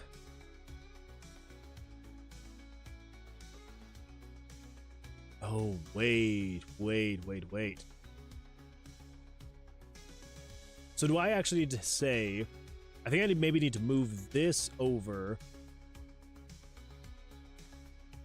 Keep that in the parentheses. We've got 1, 2, 3, 2, 3, 2, 1, 0. Okay, so I think actually what I need to do is I need to move this parenthesis over to here. I think. We'll find out. We'll find out together. Should be a good time. Always fun to find things out together, right? Trying to resolve issues. Well, there we go. 20. That is another great hand. He's got a 14. Dang it. Okay. Can I not do... Wait a minute. That's just me being a freaking idiot. It's not dot contains. It's dot includes. Oh my gosh. I'm over here like, I don't know what's going on here. Why is it not working? Because I'm stupid. That's why. It's not contains. It's includes. If you're using JavaScript, it includes, not contains. All right, so we've got a 14. I'm going to have to hit 17. Let's give it a shot. Let's see what happens. He's got a 20. All right. We've got a 10. 21. All right, there we go. 9. 14. All right. Well. The other thing we could maybe look into seeing is, I think it's possible. It's possible I needed to actually still have that parenthesis right here instead. That is possible. Sometimes with the parentheses, I'm not exactly sure where they should and shouldn't be. So it's one of my weakest suits. I'm going to say that. 19. We're going to stand on a 19. He's got a 18. Okay. All right. So game screen dot picture. Oh, wait. Okay. I have one more theory. We need to not do dot includes there. Wait, oh my gosh. Oh my god. Okay, never mind.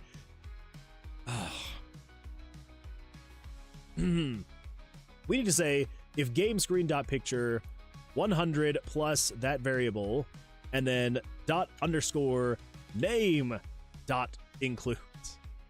I wasn't checking the name of the picture. I was literally just saying, hey, if this picture includes, like, of course that's not going to work. And if this still doesn't work, then I may need to get your help, some red dev. But I think it's because I wasn't referencing the picture's name. So yeah, so we're saying if game screen dot picture, so it's image layer 100 plus this variable, which just say, for example, it's 1. So if image layer 101 dot underscore name dot includes, and then parentheses in single double quotation marks, then card 1, then do this thing. That will definitely work, I think. I love the confidence. I love the confidence. Okay, so all we need to do then is just come over here, and we just need to say dot underscore name. Okay, I already did that. Okay. Okay, I think that was the problem. I think that's the problem because I was literally, yeah, I was just saying if the picture includes that. Okay, let's stand on 17. He's got a 15. He's got a 21. That's cool. That's cool. Thank you for getting a 21. 24. 10. 20. All right, there we go. 10 would actually be a very great example to double down. But, okay, so I've got a 20. Let's stand on a 20. He's got a 13. It kind of worked for the most part. It kind of worked for the most part. Now we're getting into a problem where I cannot read property X of undefined. Okay. Okay, all right. Well, there we go. So that was the problem. Now we just need to find out where the next problem is. So right now, right here, so we're looping through here. Yabba, yabba, yabba. And then it turns on B. New error. Hooray. You gotta love it. Hey, new errors means we're making progress. And I'll take it. I'll take it. Where would that potential issue be? Then we're coming back in here.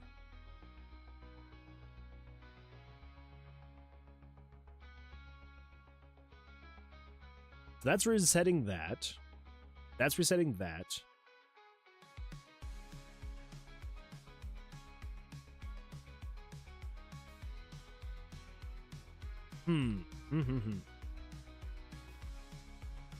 Because it was trying to reference an image that doesn't exist. We're turning off player bust. Oh! That would do it. It's turning off player bust, but not monster bust. And monster bust is what needs to get turned off because we're in the monster bust page. And so basically the problem was it turned off player bust and then it didn't actually switch off this page, so then it just jumped straight back up to the top, and then it was trying to move an image that didn't exist anymore. That would be why. That would be why. Okay. Let's see what the freak happens here. Fingers crossed, everybody. No more new errors. Fingers crossed. Okay, 14. Let's hit on a 14. 23. We should not have hit on a 14. 5. Let's hit on a 5. Let's hit on a 15. Ah, dang it. Okay. 7. Let's hit on a 7. 17. We're standing on a 17. Ooh, so help me if you get above a 17. Okay. 21. Okay, there we go. Ooh, there's a 21. That is another thing that we need to actually get in there is the actual player blackjack, because if I got a 21, I should just automatically go. I sure hope he doesn't have a blackjack. Okay, let's stand. Crap. That's right.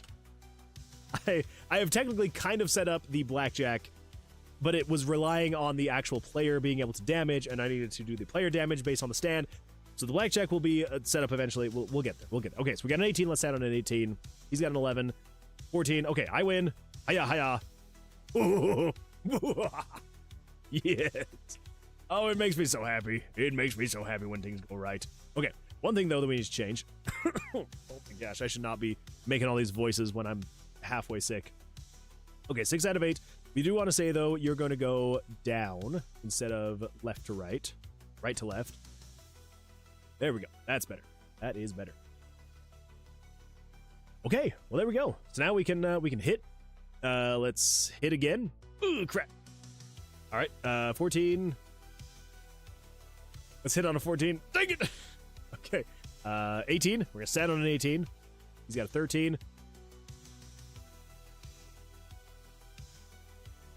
Can I read property X of null?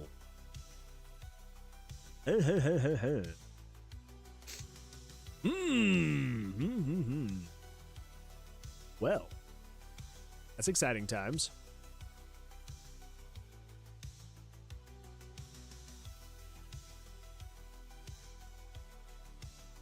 Can I read property Y of undefined? Generate property X of null. So it's trying to read an image that just is not there.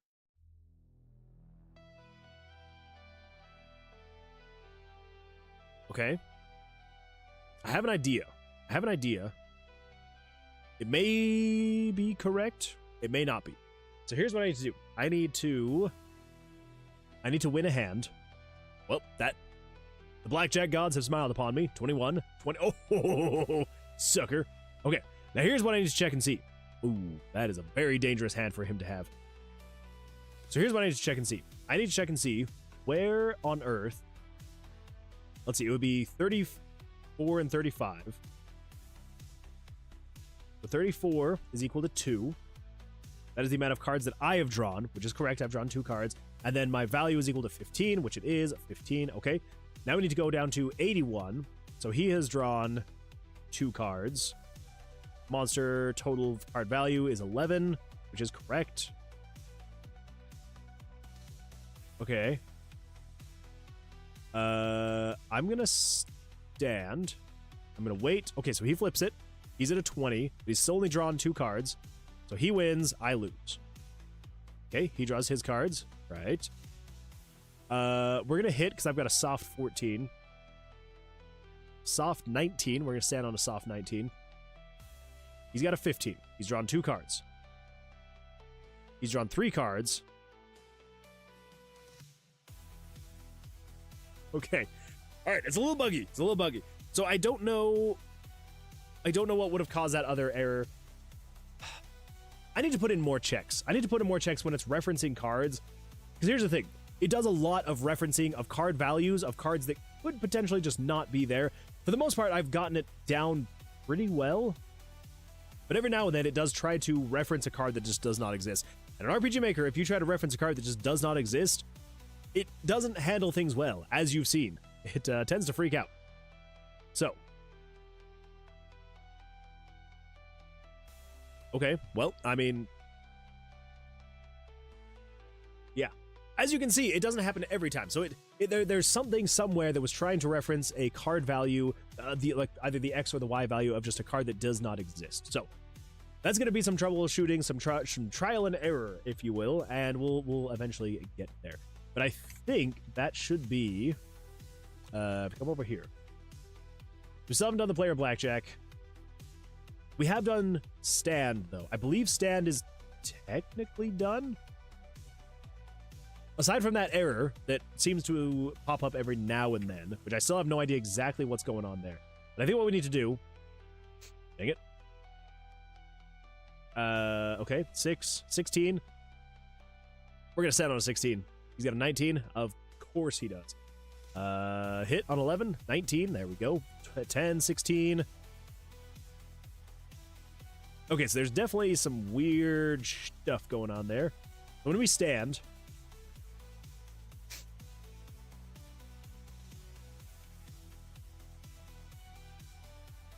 Before it turns on any of that,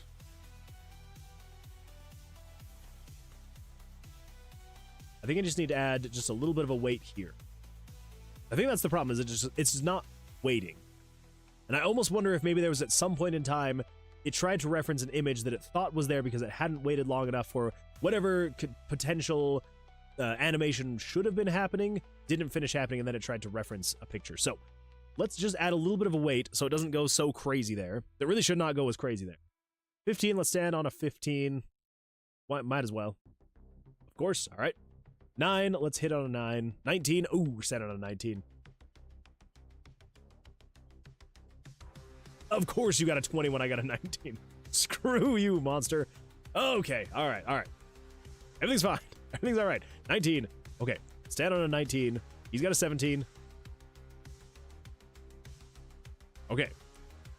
That didn't seem too bad. That was not too bad of a weight. So if I stand on a soft 19,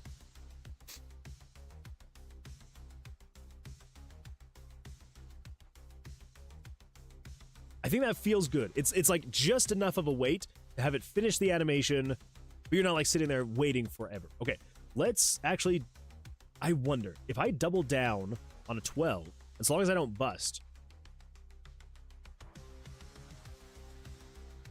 Okay, so the double down worked on him winning. What about a double down? Oh, I should not double down on an 18. It is a soft 18 though. Let's double down on a soft 18 and see what happens. Oh, no, no, dang it. Of course, he got a freaking 19 on my 18. My double down to 18. All right, 10, let's double down on a 10. Actually, 10 is like the perfect number to double down on. Because if you get an ace, a jack, a queen, a king, or a 10, you're basically set. Let's do it. Let's do it. Anything else could be not as good, like a 5. But maybe he'll draw really high. Or maybe he'll draw just high enough. Okay, let's double down on a 13. Dang it! No, please, please. Okay, do not double down on a 20, though. 20 is a bad time to double down on. Just stand on a 20. 15, 17. Yes! Okay. Actually, I think I know what's going on here. I think I know what this error is. Why nothing is drawing. I think. I hope. Let's find out. So starting here at variable 1141 is the deck. So every variable here you see is a variable that the card would be. So 0 is it's empty. 1 would mean there is a card there. So zeros, zeros, zeros, zeros, zeros, and zeros. Okay, so that means the only reason why this is erroring out right here is because we have gone through the entire deck. There are no more cards to actually draw. So we do actually also need to make it so you can reshuffle the deck back into the deck. So let's go here. We also need to say reshuffle deck when empty. That is another thing that we need to add to the combat system. Okay. Well, I think I just want to do one more test on the stand. I want to do one more test on standing just to see what actually happens. Because then after that, I think we can say standing is good. 15. I can't remember. Did double down actually work? Double down. Dang it. Okay. 19. We're going to stand on a 19. Of course, you got a 21. 14. I'm going to... Oh. Do you know what I also just thought of we could do with the double down? The double down is going to give you 2x damage. So even if... So whatever damage you're going to do, even if you don't get a blackjack, if you do double down, if you win, then you get to do 2x damage. But a part of me is thinking, what if it's a high risk, high reward kind of thing, where if you double down, and if you win, you'll do 2x damage. But if you lose on a double down, 2x damage is done to you. I kind of like that. I kind of like having the high risk, high reward. I may change that with a double down. Yeah. All right, let's just hit on a 14 though. Close enough. Close enough. All right, okay, good. The double down button is still not working. Okay, so 16, let's stand on a 16. Please. Oh, 17, of course. Of course, he's got a 17. Okay, 20. It's a soft 20, though. It's a soft 20. I could double down on the soft 20. Should we do it? Should we do it? Yes, let's double down on the soft 20. Ooh, 16. Oh, crap. Ah, crap. Ah, crap. Dang it. Okay, Soft 19. Let's double down on the soft 19. Oh, please. Please. Yes. Oh, that was worth it. Okay, so the double down is working. The stand is working. We just need to make it so the double down actually does more damage. Okay. Wow, we're both at 8. Good time. Good time. Okay, so let's just make sure we get that here. So stand should be good. So let's add a check. Go. I know you can add checklists, but you can't add checklists to this thing here. At least I don't think so. Mentions, emojis, code snippets. Yeah, it's really annoying. If you add, so in Trello, if you add a checklist, it adds it below the description. Which, like, fine, like, I want a checklist in the description box. Is that so bad to ask for? Okay, so we've got the player blackjack. No, we don't have player blackjack yet. We don't have monster blackjack yet. We do have the stand. Stand is done. As far as I can tell, aside from that one area that we got, stand is good to go. Reshuffle the deck. Okay, so we also need double down, which kind of went into stand, essentially, kind of. So double down is half done. Half done. Still needs to double damage. Maybe do a high risk, high reward, where if you win, you do 2x, and if you lose, the monster does 2x. So yeah, maybe. And then maybe we could actually have a perk card that removes the monster's 2x. Yeah. Could be a fun time. Could be a fun time. See, Mosta says, Moonwood man. Welcome, Mosta. I'm doing absolutely fantastic. How you doing? I feel like it's been a minute. Hope you're doing well. Hope things are going well for you. Let's see. Domino says, do it, Moon. Thank you, Domino. I appreciate that. Also, I hope you're doing well as well, Dom. I hope. Okay. So, yeah. Yeah, been around 2 months, dude. It has been a minute. It has been a minute. Hope you're well. I am doing well. Aside from, I mean, tonight, not so much. I am definitely coming down with a cold, so I'm sure that I sound nasally, which I'm sure is not great to listen to right now. Yeah. So aside from right now feeling under the weather, I'm doing great. The project's coming along super well. I have gone back to the drawing board a couple times, which has set me back a little bit. So to answer your question, game playtesting released. Unfortunately, the answer is still no to that. And that's because I've had to go back and redo a few systems. So I don't know if you would have remembered how the old combat system looked before, but so we've redone the combat system a bit. So it's a bit more. So actually, last week or 2 weeks ago, I had gotten tired of the combat system. I was like, I was like, it just isn't feeling fun. I want to make it like more enjoyable, more invigorating to play. Like, so I went back to the drawing board, redid basically the entire thing. Ended up accidentally kind of making it like Balatro, which I had no intention of doing. I was like, crap. I had no idea. I'd never played Balatro, so I'm like, well, that's not good. So then I was like, well, what if we just go back to the basics? We'll just set it back to the old system. And then I started thinking about it, and I was like, that thing is an absolute nightmare. It is cobbled together with glue and duct tape, and it was not good. So I was like, what if I rebuild it from the ground up?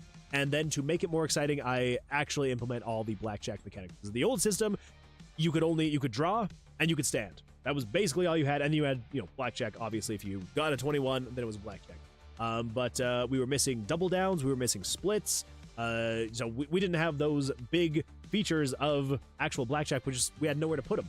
And so I was like, okay, we just need to redesign the UI from the ground up with that kind of stuff in mind. So we now have a redesigned UI, redesigned cards, redesigned everything. Everything's way more efficient and just works so much better. Like the amount of code that I was able to cram into, like, to make it more efficient, like, it's bloated a little bit more because we've added more features. But basically, this code right here, everything you see right here, essentially replaced all of this, and all of this, and all of these pages. And basically all of this. So, yeah. And that was just the one event. Now, technically, I do have a couple more.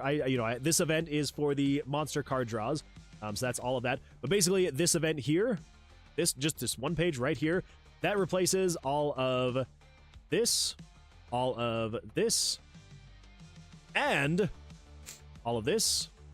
and all of this, and all of this, and all of these other pages, and all of this. So, yeah, way more efficient, way less duct taped and cobbled together. I feel way better about it. It, again, like, just works so much better. Again, still implementing the actual systems of it, but as far as, like, just the card draws and just making everything work way better, so definitely worth it. It did set things back a bit, but we're slowly but surely getting there. We're getting things added as time goes on. We also have a much better system for the exiting of the floors. So I'm sure you probably remember originally we had a set of stairs in the tomb to be able to go from floor to floor.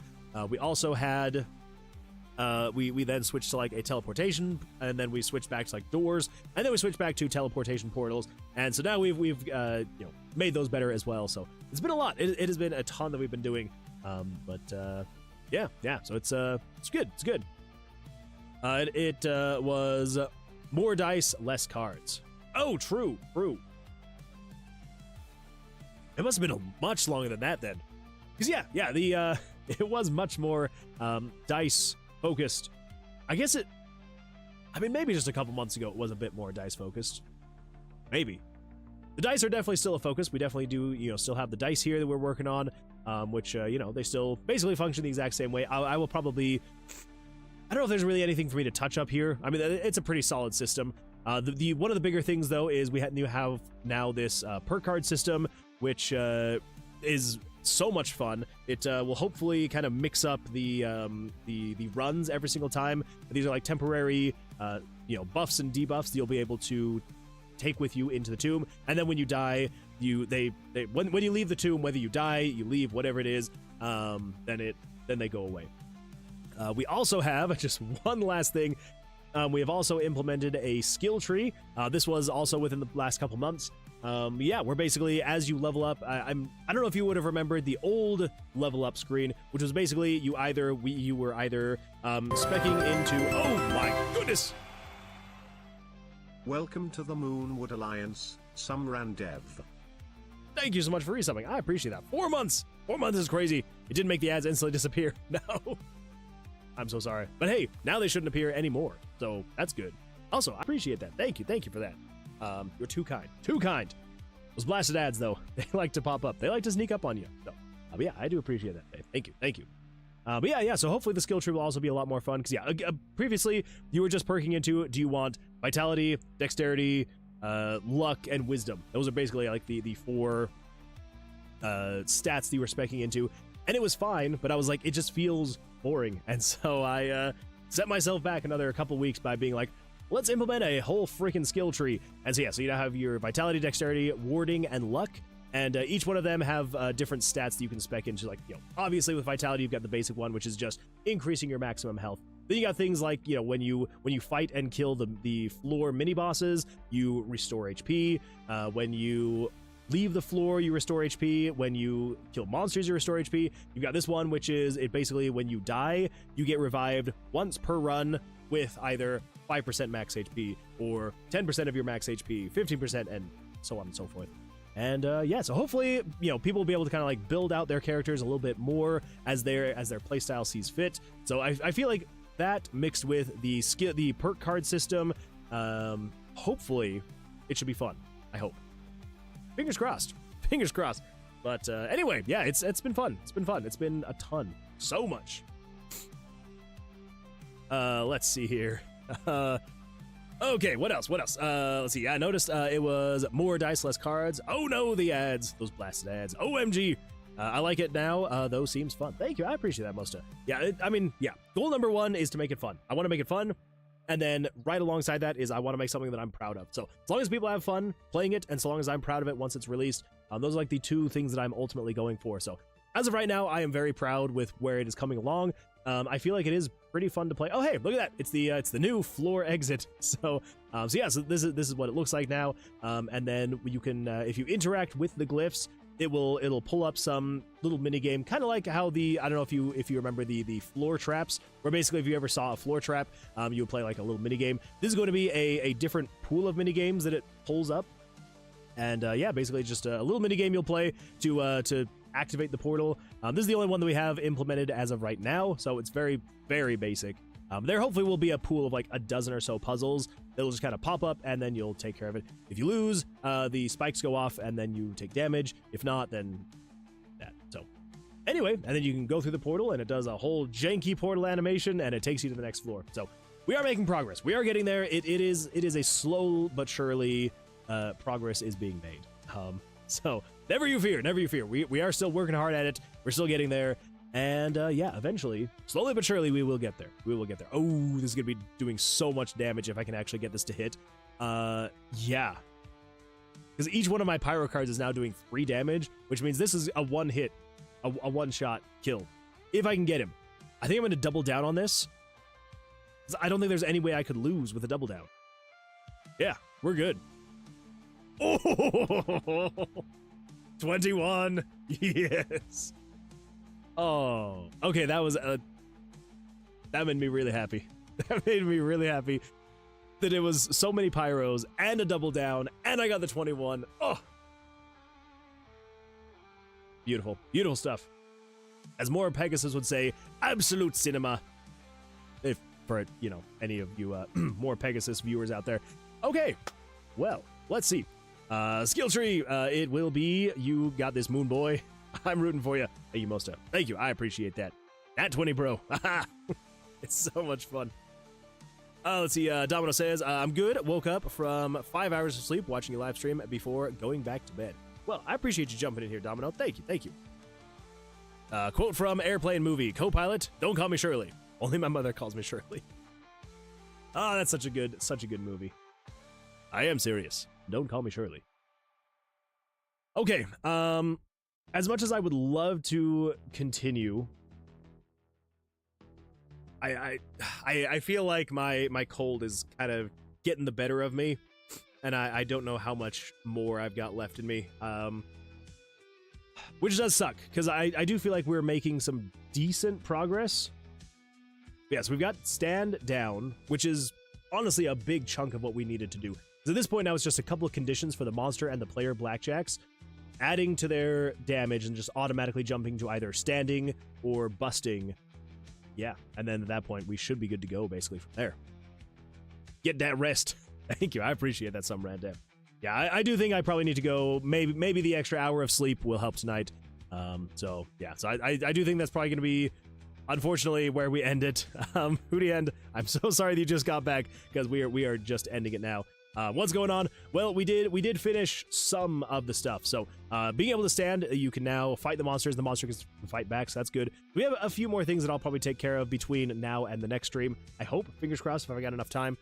If not, then we'll pick up from here on the next stream. But yeah, the hope is to be able to get some of the more of this stuff done before the next stream, because I would like to get to the point where this system can just be done, implemented, and then we can get back into actually filling things out and getting stuff all up to speed, so that hopefully soon, Booty Hand, we can get that demo out.